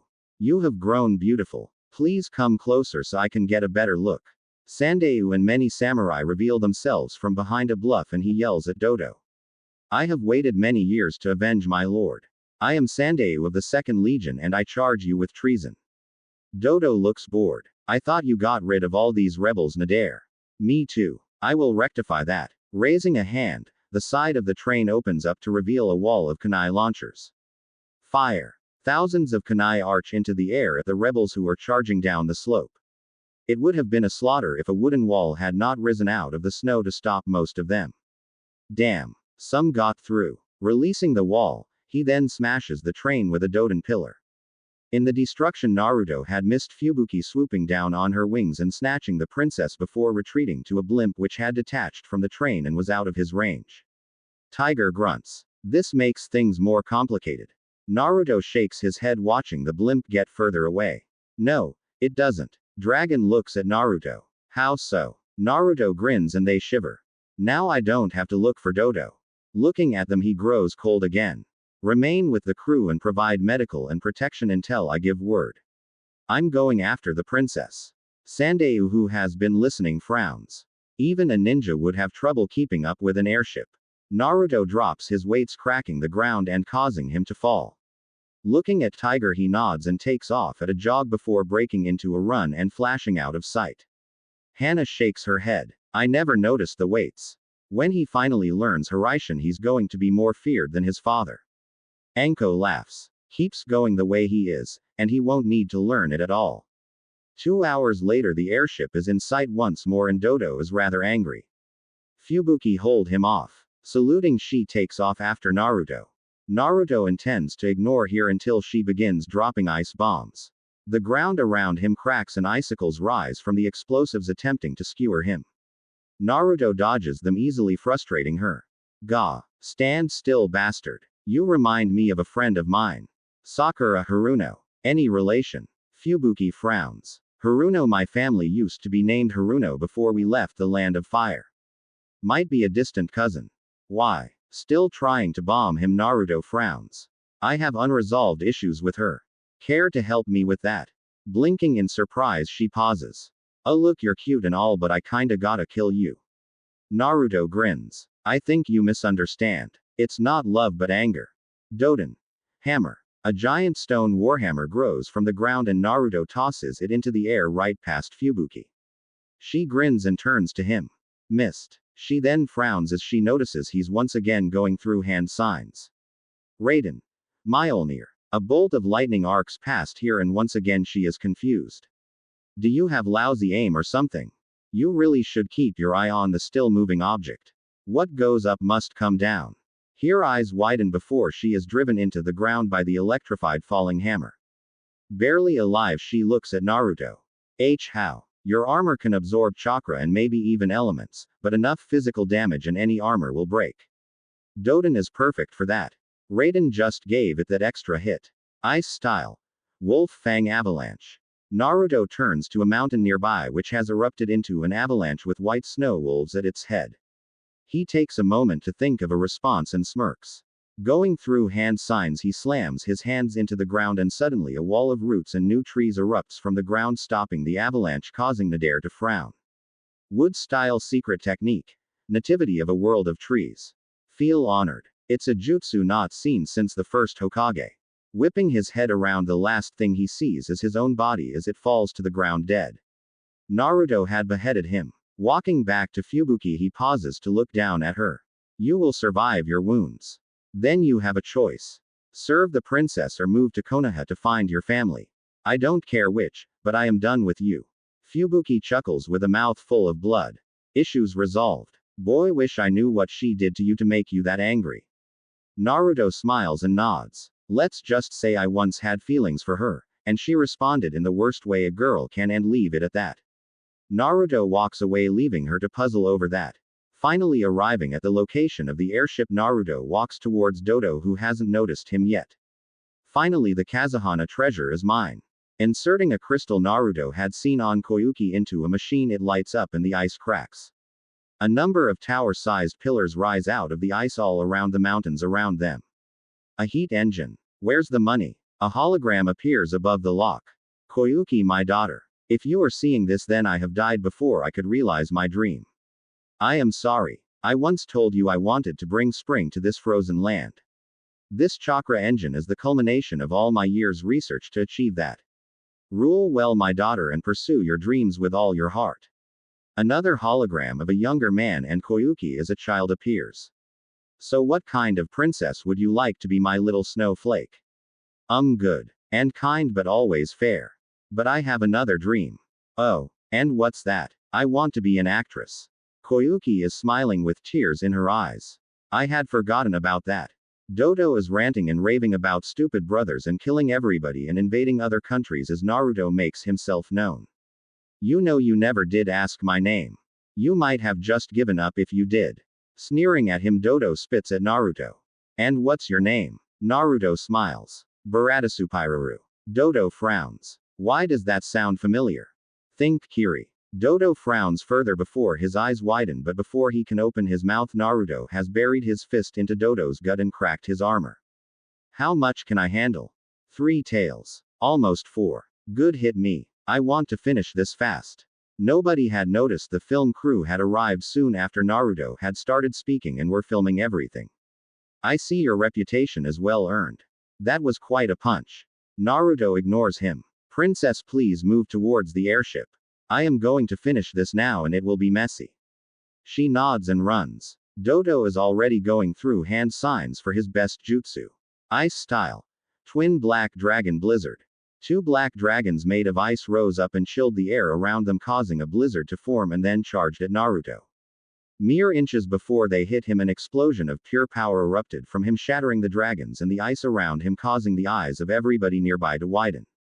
His shirt shredded by the remains of the ice, he stands perfectly still as 3 tails form behind him and he grows a full 3 feet in height. In what could only be described as the voice of God, Naruto chuckled. You really should have run when you had the chance. Naruto takes 3 steps and before he can land a 4th, he silently disappears from everybody's sight until they look at Dodo. Above him is Naruto with a fully formed Rasengan in his hand, which seems to be swirling with all the colors of the rainbow. Naruto slams it into the man and the ground shatters in an explosion of earth and ice. When the dust clears, Naruto is seen standing over a bloody smear on the ground with the head of Dodo left untouched with an expression of horror. The director is grinning ear to ear. You can't buy special effects like that. This movie is going to be the best yet. The cameraman nods. Then grins when Koyuki jumps into Naruto's arms and kisses him full on the lips. Wow. I'm not sure what to say. Koyuki smirks. Oh, don't be so dramatic. It was just a thank you. Naruto grins. You're welcome. You're not going to ask me on a date, or anything, are you? Koyuki quirks an eyebrow. I wouldn't mind. You are cute after all. But I don't think I am right for you. Naruto smiles. Oh good. I have no idea why, but every time I save or help a girl, they seem to ask me out or something. Koyuki giggles. You're a little innocent, aren't you? Naruto pouts. Not sure what you mean. Shaking her head, Koyuki smiles. The next 3 years were eventful to say the least. Naruto gained a reputation as an SSS class ninja. The first ever. Iwa, Kumo and all nations called him for missions they needed done as Naruto never failed. One by one his teachers and teammates moved to Uzu and now he was alone. He completed his training a month ago and was heading to an uninhabited island, so the transformation caused no damage. As he reached the island center, he sighed. Well, this is it. I wish you could stay with me. Oh, you never know, Naruto. Someday I may come back. But for now, the seal is about to break, and if I am to give you my gift, it must be now. I must say you have impressed me. You finished your training earlier than expected. A shame I failed to save all the Jinchuriki though. Half of them dead. You were not called so you could not have known. Do not dwell. Only one thing remains before you return to rule Uzu as you should. Yeah, I need to hunt down the rest of Akatsuki. 4 down and Itachi and Kisame live in Konoha now. That leaves the leaders. Not to mention Orochimaru and his marks. Remember, when you fight him you can take the information on removal from his mind using the Shinjigen. It does not have the limitations of the other Dujutsu. With my power there will be nothing left to challenge you. Peacekeeper or conqueror, the choice is yours. As Naruto walked, suddenly power erupted around him and the light of the sky faded. Lightning could be seen. The elements tore at the island and slowly Naruto rose into the air, glowing brighter than the sun. It was a display of power felt throughout the nations, but it didn't feel scary or sinister but rather calm and peaceful. Later Jiraiya was heard to describe it as feeling just like when one was in tune with nature or in sage mode. Few knew what this was, but all could feel it and turned to the direction it came from. Those who knew smiled as they knew the world was about to change. As Naruto drifted to the ground, little had changed physically. He had grown a foot taller. Standing at 6 foot 4 inches. Built like a swimmer or runner, he was slim but well muscled. No, the most noticeable thing was his hair and body glowed with power. As he touched the ground, he opened his eyes and all around him the island erupted with new life. He was no longer Naruto Uzumaki or Baratasupiraru. He was Naruto Shinju, god of nature. Naruto shed a single tear. Goodbye, my brother. In aim. Lord Pain, what was that? Pain was frozen in fear. The power he felt was calm, but it held more power than anything. More than him. I don't know, Conan, but I fear it is the end of our plans. He turns to face her. Whatever happens, remember our agreement. My eyes must not fall into the wrong hands and you must live your life happy. This all ends with me. Shedding a single tear, she nods. In a cave in the north of the land of sound, a masked man in Akatsuki robes and a man who looks like a Venus flytrap are both wide-eyed. Zetsu, what was that? Zetsu is quaking. It can't be. It was absorbed into Kagaya's will. Shinju is dead. How is this possible? Madara frowns. This is a problem. At the gates of Konoha, Fubuki feels the power and remembers the boy from 3 years ago who gave her a second chance.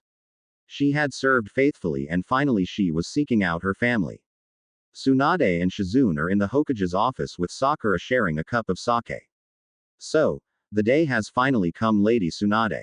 Grinning like her surrogate grandson, Tsunade laughs. Yes, Sakura, I believe it has. Shizune blushes. Do you think he will come here soon? I've heard rumors that he's grown quite handsome. Sakura frowns. Why would he come here? I mean, I know Lady Tsunade had the banishment repealed, but I don't see a reason. Tsunade smirks. I can think of 1 or 2, but honestly I don't know. In the land of demons, the priestess Shion is smiling. So, you did it, Naruto. I do hope whoever you choose allows us to be together. In Iwa. So, the brat did it. I knew he was hiding something powerful. Kurosuchi smirks. Too bad he's not interested in a political marriage. He was cute. Onoki nods. I'm just glad I listened to my instincts and left the hatred of his father alone and opted not to piss him off. Lord help anybody who does. In Kumo. Ah, so the kid did it. I guess it's almost time to seek an alliance. B dances. The boy with the hot bod has now become a god. A friend to him Kumo is to become, and Samui might finally get some.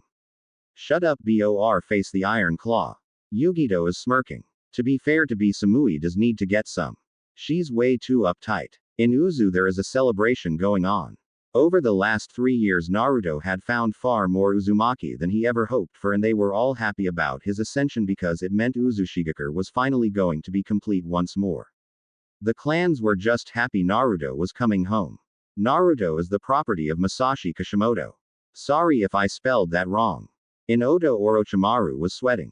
After he felt that surge of power, he called in all his best fighters to his main base to defend it, and yet he felt it would not be enough. If only he knew he was responsible for all this, he would be kicking himself. Gurren, lock down the base with your crystal maze until we can determine if that power is coming here. I do not wish to take any risks. Since Kabuto's death, she had become his second in command, and she was less happy than she thought she would feel. But she would obey, for now. Back with Naruto. So what first? I think that snake has lived long enough.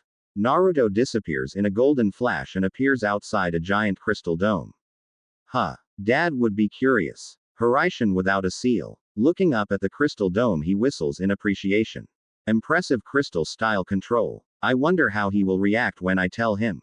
Smiling, Naruto walks through the dome like it's not even there. 5 minutes of wandering the base, Naruto is scowling. So that's what happened to Root. Living experiments. Disgusting. With a wave of his hand, all the Root Anbu are turned to dust and scatter to the wind. Moving on, it doesn't take him long to find Orochimaru. Standing in the darkness, Naruto grins and activates the Shinjigen. Think Rinne but gold with electric blue Tomo. Orochimaru stiffens in the darkness as he sees those eyes. Who are you? What do you want? Your dream is to know all jutsu, right? To be truly immortal. How does it feel to know I have all but achieved that dream and you will die here? Growling in anger, he shouts. Who are you? Naruto steps into the light. You look different, but I remember you. Naruto Uzumaki. The Kyuubi brat. How did you gain this power, boy? Naruto smirks. I really should thank you. That day in the Forest of Death, you used 5 elements seal on me to stop my access to his chakra, but in doing that you allowed a second much older consciousness to take hold in him. The Kyuubi changed into the Shinju. It took me 4.5 years to gain the strength to control that power, but now it's mine. A gift from an old god to a new one.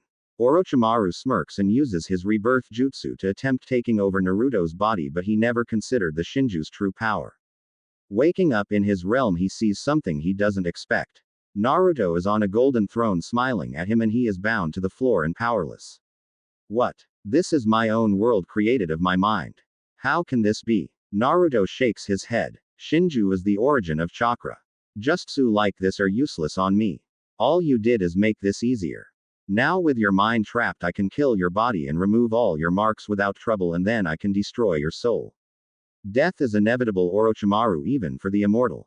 Even gods die. You failed to realize that. Now face your death with honor. Naruto rips all Orochimaru's knowledge out of him and leaves his mind. Waking in the real world, Naruto smiles. Lord Orochimaru. Shaking his head, he looks at her. No, Gurren. He's dead. I'm sorry about Yukimaru. It seems Orochimaru put him in a cell with Jugo and he went psycho. He was curious to see if he could control him like the Three Tails.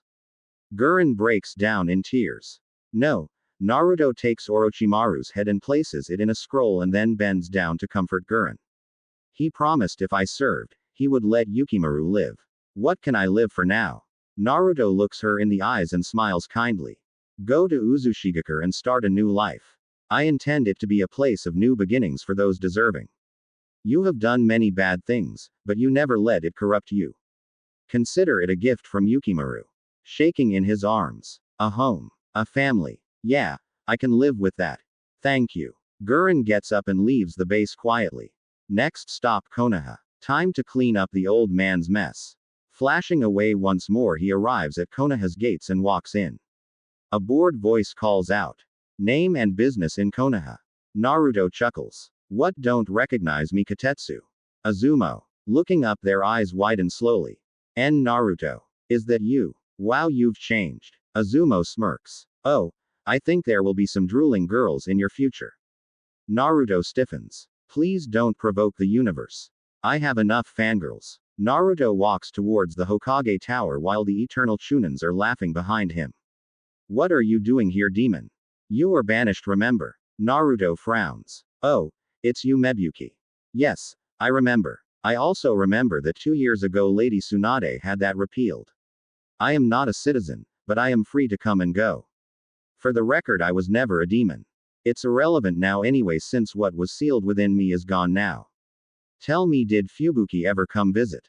Mebuki looks away and seems tired. She did. She and Sakura have become good friends, but she never forgave me for what I did to you. Naruto nods. If I might offer some advice. Mebuki looks at him. Sakura is stubborn. Once she has an idea in her head, it's difficult to get past that. But it's the effort that counts. Forget me. When you speak of me, ignore the hatred and stay neutral. I think as long as you don't show hatred, then she might at least give you a chance. Mebuki nods and walks away. I'll take it under advisement. Walking up the stairs slowly, he meets Konohamaru in the hallway. Hey brat, how's that jutsu coming? Looking at him, Konohamaru's eyes bug. Naruto. He rushes Naruto and hugs him for all he's worth. Well, you look strong, Kono. Hey, you know it, boss. I mastered the Rasengan. I even made it better. He nods. Good. I'll meet you in training field 7 in a few and you can show me. As Naruto approaches the secretary's desk, he sees another familiar face. Ah, Moegi. You've grown. She looks at Naruto and grins. Naruto. Yeah, I filled out nice, huh? Naruto smirks. So, how's that crush on Kono going? She blushes and scratches her ear sheepishly. We're dating now. I'm happy for you. Is the Hokage in? Moegi nods. With Sakura and Shizune. They've been drinking. Celebrating something, but I don't know what. He nods and opens the door. Silencing Tsunade with a look, he sneaks up on Sakura and Shizune. Well, having a party and you didn't invite me. I'm hurt. They whip around to see Naruto with a smirk on his face. Shizune blushes. Naruto. Wow. Sniggering, he shakes his head. I get that reaction a lot. Sakura grins. I'll bet. Finally understand Sasuke a little better. I heard about Kiri and the fangirls. I still have nightmares. The Shinju never knew true fear until he met the fangirls. Everybody laughs at that. So, brat, what brings you back? Naruto tosses her a scroll containing Orochimaru's head and she smirks as she opens it. Then frowns slowly. I got some bad news for you, kid. Jiraiya is dead. Went to aim a year ago and fought the leader of Akatsuki. Naruto nods. Lord Fukasaku told me. The debt will be settled soon, though I hope his old student can be saved rather than just avenging the pervert. I won't be Sasuke. But before that I need one last thing in Konoha. Tsunade raises an eyebrow. Tell me, Sasuke. Has he shown signs of regret for his actions? Is he a better person? Sakura smiles. He has. Even forgave his brother once he found out what happened. He's been getting help. Naruto smiles. Then I have a gift. I will remove Orochimaru's mark and heal him completely. He will have chakra again and he will be able to have children. However, he will be under oath to Konoha. Should he break it, he will lose his life this time. Sakura hugs Naruto tightly, which given her super strength would have killed anybody else. Hee careful with the hug, Sakura, you might hurt somebody. Sakura blushes and breaks the hug. Hey, sorry. Tsunade shakes her head. I'll have an Anbu bring him and his brother. Naruto nods. In that case I will go see this Rasengan variation Kono has come up with. Naruto flashes to training field 7 and finds Konohamaru dancing from foot to foot. Ha ha ha, settle down. You're gonna bounce through a wall if you keep that up. Kono grins. So, show me the basic Rasengan first. Konohamaru holds out his hand and a blue sphere of chakra appears. Niece. I didn't master it without shadow clones until just before I left, and I used hundreds of them to refine it. Now your variation. Konohamaru nods, releasing the Rasengan and creating a clone to help him. He makes a Rasengan that seems the same as the first except smaller. However, when he hits a tree it seemingly fails. After a moment, the tree explodes. I don't know why that happens when I use clones for it though. Truth is, I figured this one out first. Naruto nods. You are infusing it with yang chakra. That turns it into a time-space jutsu which momentarily puts it out of phase with time. My guess is you have a high affinity for yang release just as the old man did. Konohamaru frowns in thought. So, in a way it's an elemental Rasengan. Naruto nods. In a way. Wanna see one of mine? Konohamaru's eyes light up and Naruto chuckles. Picking a nearby tree as a target, Naruto creates what appears to be a fireball in his hand, but upon closer inspection you can see it's a Rasengan. Kaden. Rasengan bullet. Thrusting his hand at the tree, the Rasengan fires at its target and once hit the tree is instantly incinerated in a white towering flame. Once it dies down, Kono looks at Naruto and closes his mouth. Naruto sweat drops. Whoops. Overcharged it again. Let me fix that. Slapping his hands to the ground, a new tree sprouts where the old one was instantly, as if nothing happened. They're much better. Anyway, you keep working on your skills, Kono, and I'm sure you will get to be Hokage soon enough. Naruto waves to him and flashes back to the Hokage's office. So, what did you think? He nods. Impressive. He's created a Yang release Rasengan completely on instinct. Tsunade raises her eyebrows. That is impressive. The old man used Yang release, but I haven't heard of a natural user since my grandfather. Naruto nods. As they are busy reminiscing about old times, Sasuke and Itachi are brought in and Sasuke freezes at the sight of Naruto. Hello Sasuke. How are you? Feeling weaker by the day. He looks down in regret. Sorry Naruto. Naruto waves it off. Water under the bridge. I have to say I'm not surprised you are feeling weaker day by day. Itachi raises an eyebrow. I thought he was being melodramatic. Naruto laughs. Itachi, you of all people should not throw that stone, but no. The reason is Orochimaru's mark. Had it been the base form, then nothing would be an issue, but because his chakra is sealed, the level 2 form is still trying to drain him. You might notice he has a larger appetite but no growth. Itachi nods. Well, I am here to tell you that you are getting a second chance, Sasuke. I can heal you completely and remove that mark. The cost is loyalty to Konoha under pain of death. Sasuke's eyes widen and he looks at his brother who is smiling. When can you do it? Naruto grins. Right now. Getting up, Naruto walks over to Sasuke and places a hand on his head and one on his stomach before activating the Shinjigen and pulsing his chakra, jumpstarting Sasuke's and removing the block on it as well. Now for that ugly piece of work on your neck. Naruto frowns and looks at the mark before poking it with 2 fingers and pulsing his chakra once again. The mark begins to smoke and burn his skin, causing Sasuke to scream in pain. Gotcha. Sorry about that. My first time removing one, and that bastard hooked it directly into your mind and chakra system and embedded a piece of his soul. It tried to retreat deeper into you, hence the burning. Panting on his knees, Sasuke looks back at Naruto. Is it gone? Naruto nods and Sasuke grins. So, brat, you sticking around for a bit? He shakes his head. Number 2 more stops, then I can finally head home. Naruto scratches his head sheepishly. There's a party in Uzu in a week and my wedding. Would you be up for presiding, Granny? Tsunade blinks a few times and grins. So, who's the bride? Samui of Kumo. Itachi smiles. Interesting choice. Naruto shrugs. What can I say? She's attractive, a strong woman, and she gets me. Tsunade grins wider. I'd love to, brat. Naruto spends some time talking and laughing with everybody before he has to leave. Tsunade, Sakura, Shizune, Sasuke and Itachi are all gathered at the gate to watch Naruto leave. See you soon, guys. He smirks over his shoulder and disappears in a flash to nobody knows where. He arrived in a city drenched in constant rain. He could of course keep from being detected, but I felt no need, so he enjoyed a leisurely walk through the rain. At the tower, an orange-haired man flinches. Conan the Nine Tails is here. Let him to me peacefully. She bows and flies out the window. 5 minutes Conan is staring at a truly attractive man. This is the Nine Tails Jinchuriki. He looks different than reported. Descending to earth, he takes notice of her. I was wondering when he would send somebody. Though I was enjoying the peace here. You've done a good job keeping your town free of your rage. Conan blinks and frowns. Lord Pain would like to see you. Please come peacefully. Naruto nods and much to her surprise levitates off the ground, much like Pain himself does. This raises questions. Naruto guesses her thoughts. Questions that will be answered soon. Let's not keep my cousin waiting. Naruto and Conan fly towards the tower in the middle of aim to meet Pain.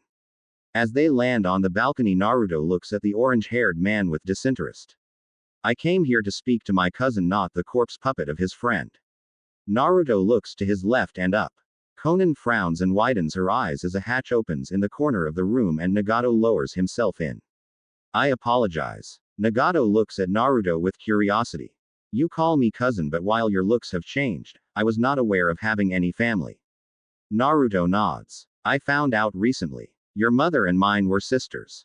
Yours was out of Uzu, having already married outside the clan at the time.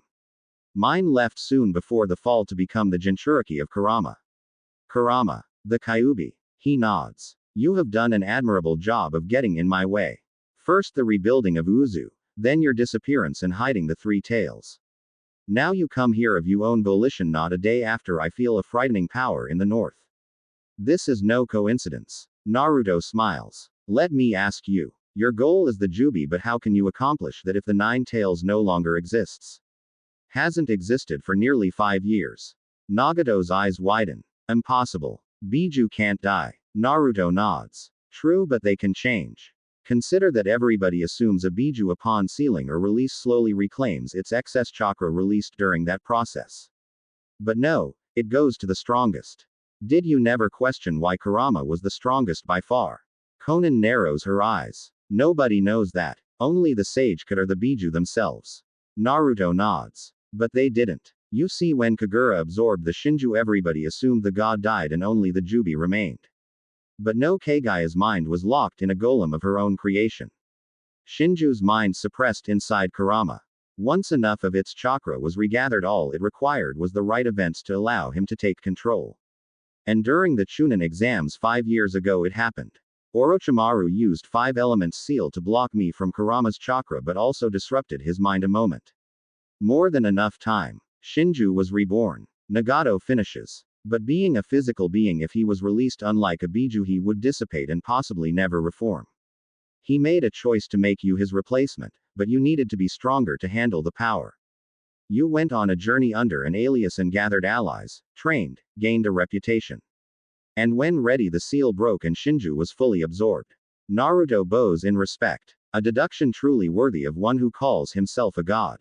Naruto looks him in the eyes with his Shinjugen. I always suspected another form above the Rinnegan.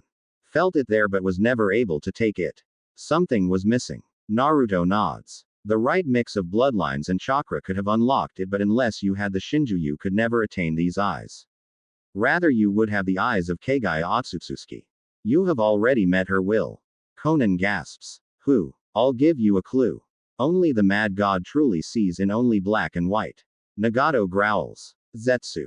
Madara lied. Naruto nods. About many things. Including his name. Konan frowns. Who is he? Naruto shrugs. Don't know yet, only who he is not. Orochimaru had Madara's corpse, though he only died about 15 years ago. My guess is he intended to train this fake to carry out his plan, then use your eyes to revive and restore him to life. Konan snarls. That would kill him even if it was possible. Naruto looks at Nagato carefully and frowns. Not pretty, I know. But how could a god show himself to his people like this? Naruto nods. You used the outer path before you were ready, and it took its toll. Why didn't you cut off the flow? You would have healed eventually and been ready to try again sooner. Konan tilts her head and Nagato frowns.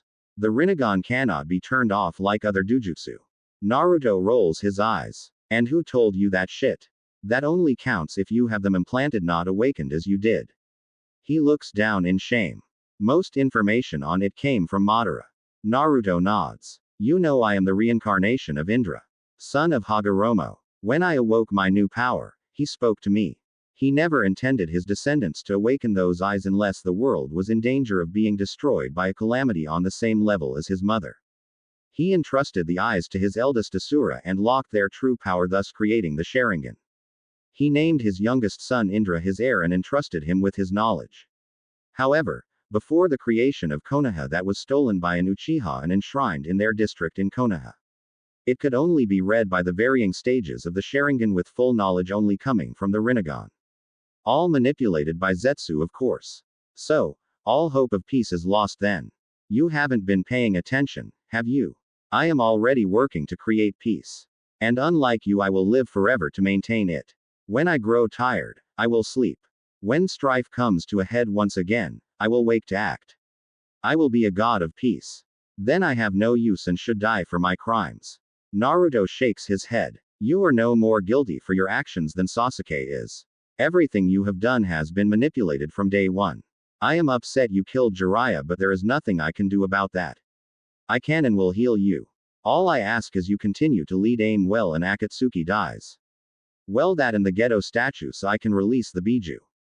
Conan frowns. You can do that. Naruto nods. It's simpler than what I did to Sasuke. It's mostly muscle damage and chakra strain. Tsunade could heal it herself given enough time and care. Then we agree. Right, Nagato?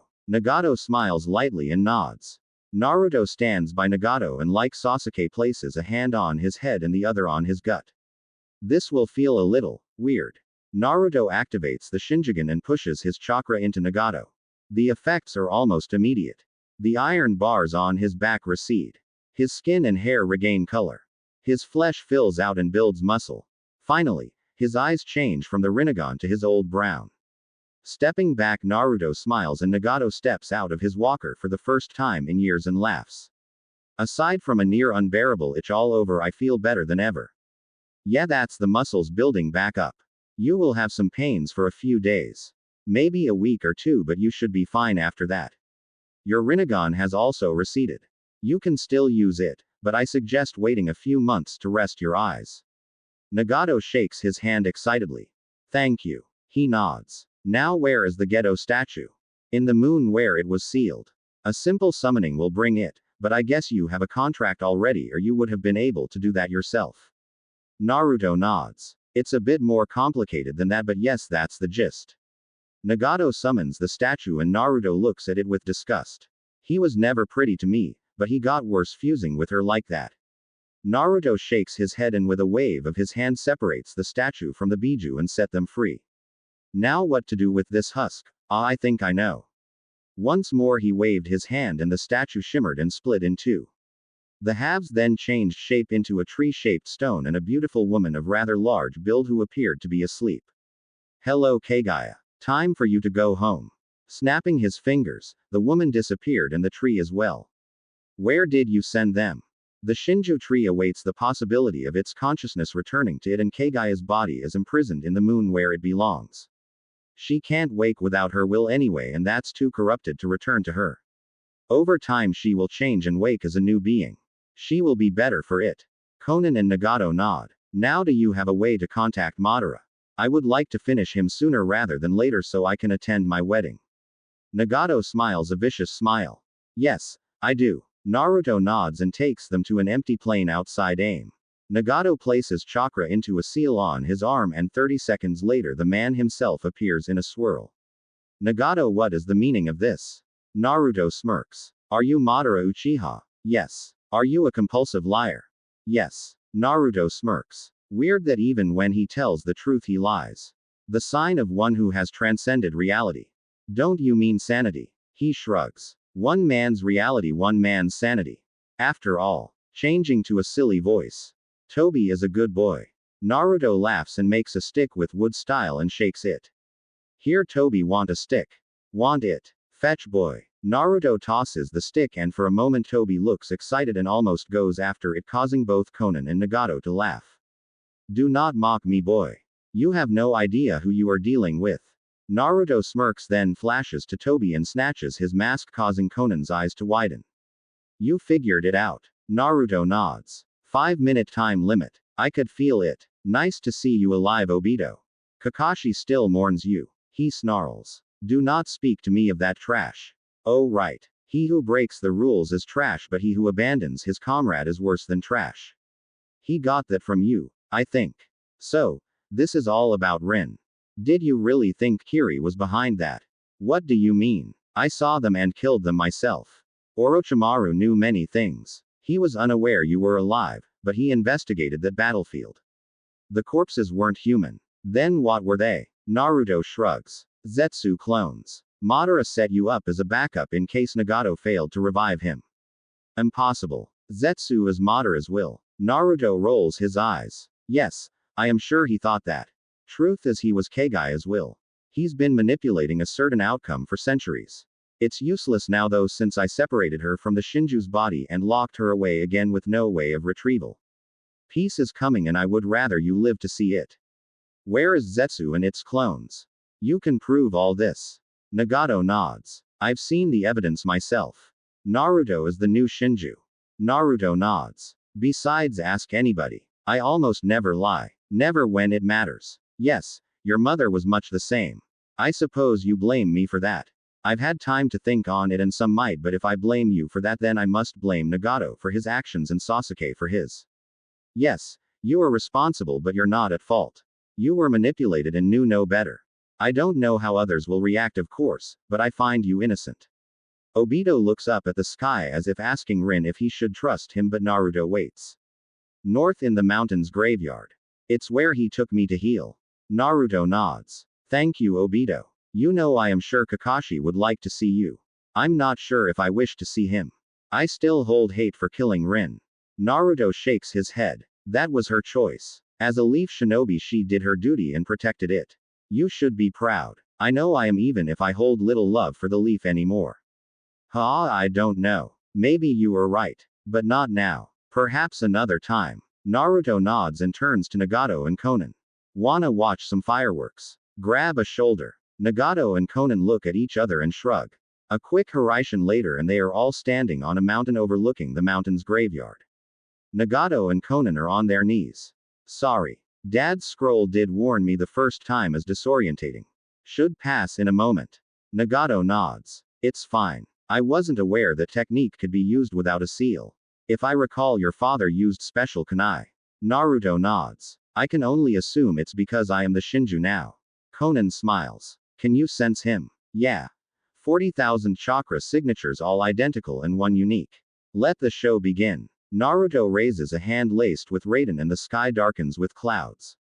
The hand falls and a massive pillar of lightning erases the valley over 300 feet down, silently disintegrating everything in range. Think Kirin without the beast, and on a much larger scale, the flash could be seen in every corner of the elemental nations. And I thought my almighty push or Chibaku Tensei were destructive. Naruto shrugs. Rinnegan is capable of this much when mastered. If I truly wished, I could create or destroy entire worlds. The original Shinju is responsible for all life on Earth after all.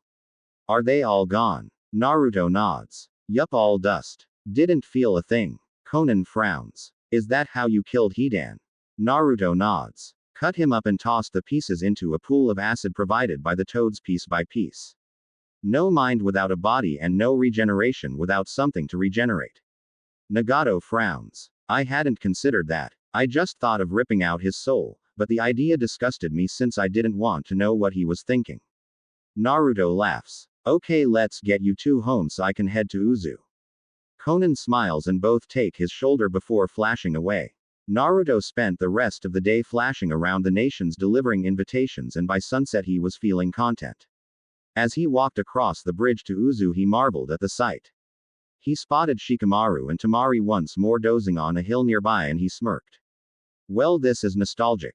Didn't I find you two like this last time I saw you? Shika opened an eye and smirked as Temari grumbled. Who's the hat that woke me? Well, nice to see you too, Temari.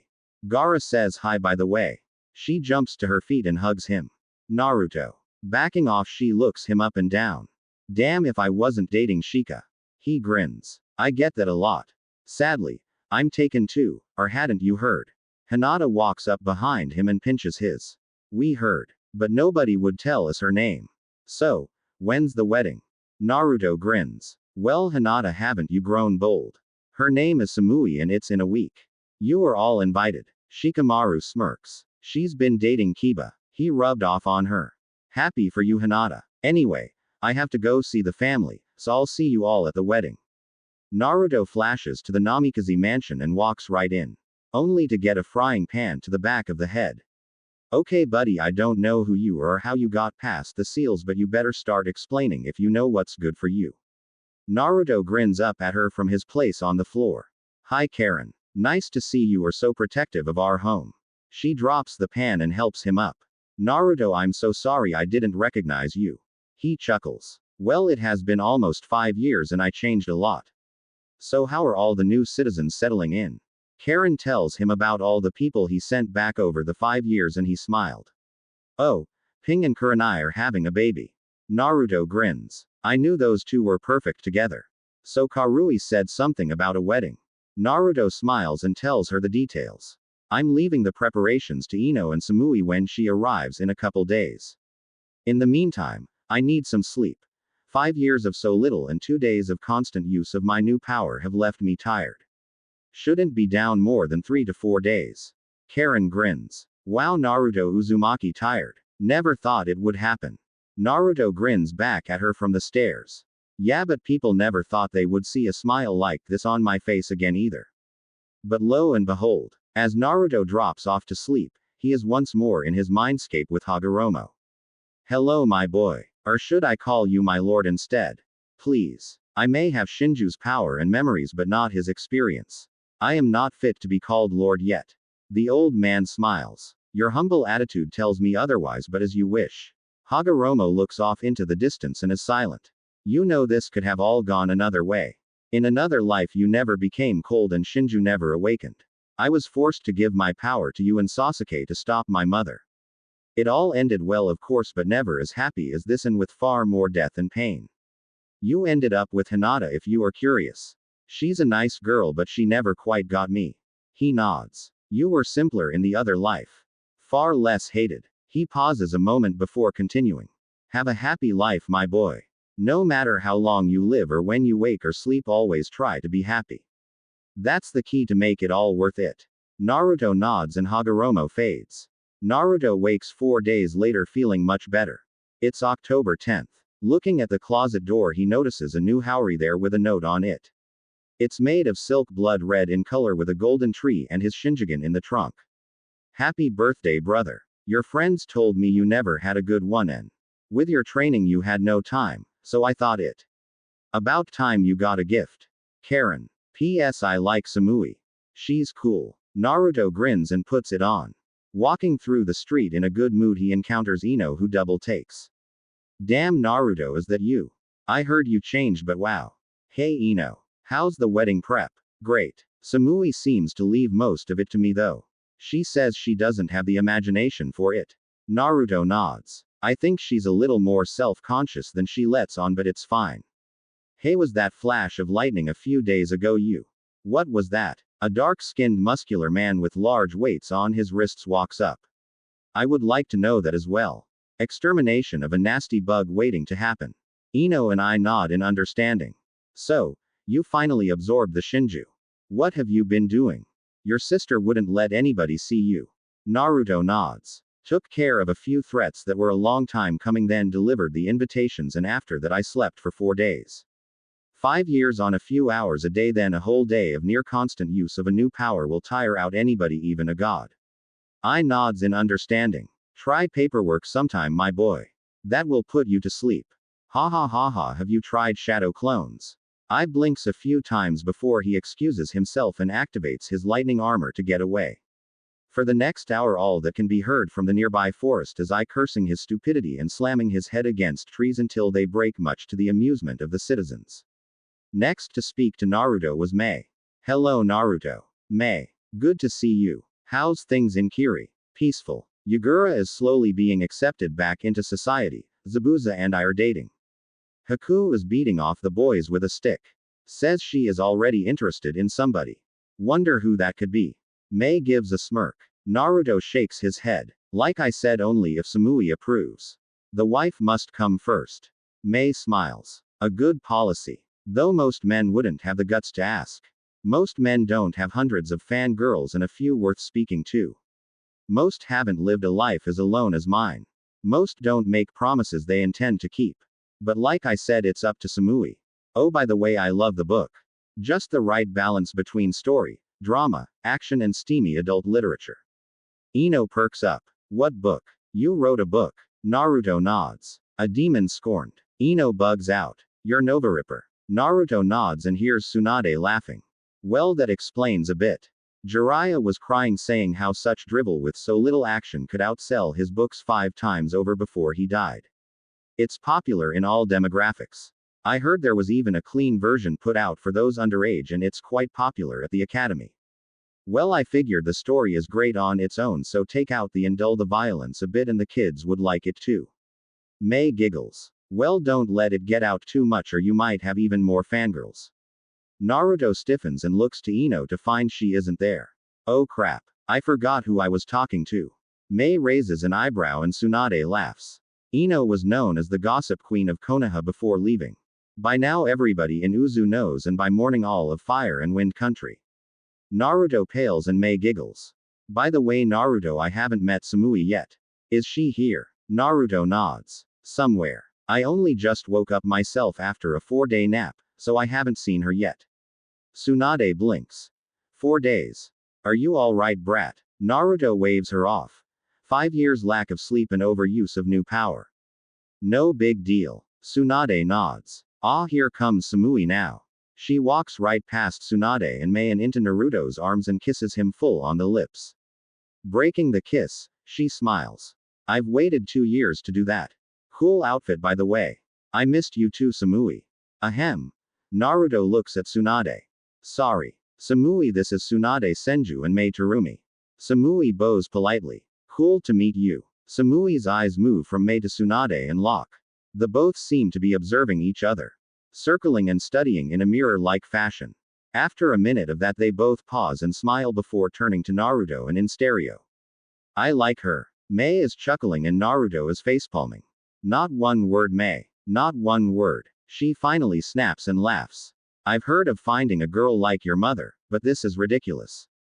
Naruto groans and it takes a moment for the words to sink in until Samui and Tsunade look at each other and smirk. Twins. The next 2 days were spent laughing as Naruto was heard running all over the island trying to escape the fangirls, screaming things like making laws against fangirls. The wedding was a big but simple affair. Ino took care of the floral arrangements herself and Choji's mother baked the cake, which was a multi-layer orange and red sponge cake with the icing forming the Uzumaki spiral. There was a surprising number of gifts. Samui's favorite came from Tsunade. A list of shops who made clothes for busty women to help avoid back problems. Naruto's was a bonsai plant. He always liked gardening. The week after, nobody could find Naruto or Samui at any party, of which happened every night. Though a few knew exactly where they were. Naruto grins after another hot round of, I didn't know you were an Ika Ika fan, Samui. She smiles. My friends always imply I need to get laid, but they never guessed either. I just like the ideas I get from them. Not so much a fan of the books themselves. Yours is much better. Naruto chuckles. Did you know before or after Ino? Before. You write the way you speak. Naruto kisses her on the cheek. Well then, I'm glad you like to hear me talk. Samui kisses him back. Naruto looks her in the eyes. I've been meaning to ask. How do you feel about sharing me with other women? Samui pouts. Am I not enough for you? Naruto grins. If you say no, then I will accept. I just have to ask. Samui smiles. It's cool. Gotta rebuild the clan after all, and besides, more girls means more fun for me. But give me a list first. I want to approve of anybody we invite into our bed. Naruto nods and kisses her sensually on the lips, drawing it out for minutes before breaking. I love you, Samui. Now and forever. Cool, because I love you too. Naruto and Samui spent many years happy ruling Uzu. Eventually the alliances grew until all the elemental nations were ruled by the Uzu Empire. Wars were a thing of the past. Though ninja were kept on as a means to police the nations and solve problems, life was good. And Samui approved of many girls. Among those being Ino, Hana, Anko, Yugao, Jade, who was formerly Mouse, Haku, Koyuki joined just once to help sire and heir, but they still visit, and Naruto still considers them family. Shien joined many times over the years. Over 1,000 years his family grew, and he was loved the world over. He had 10 wives over that time, beginning with Samui. Each died of old age and each felt loved and happy all their lives, as did Naruto. 1,000 years of peace, called later the Shinju era. Naruto finally felt it was time to sleep. Only to wake when the world needed him once again. And so, sleep he did. If only he remembered his luck with plans. They never went right.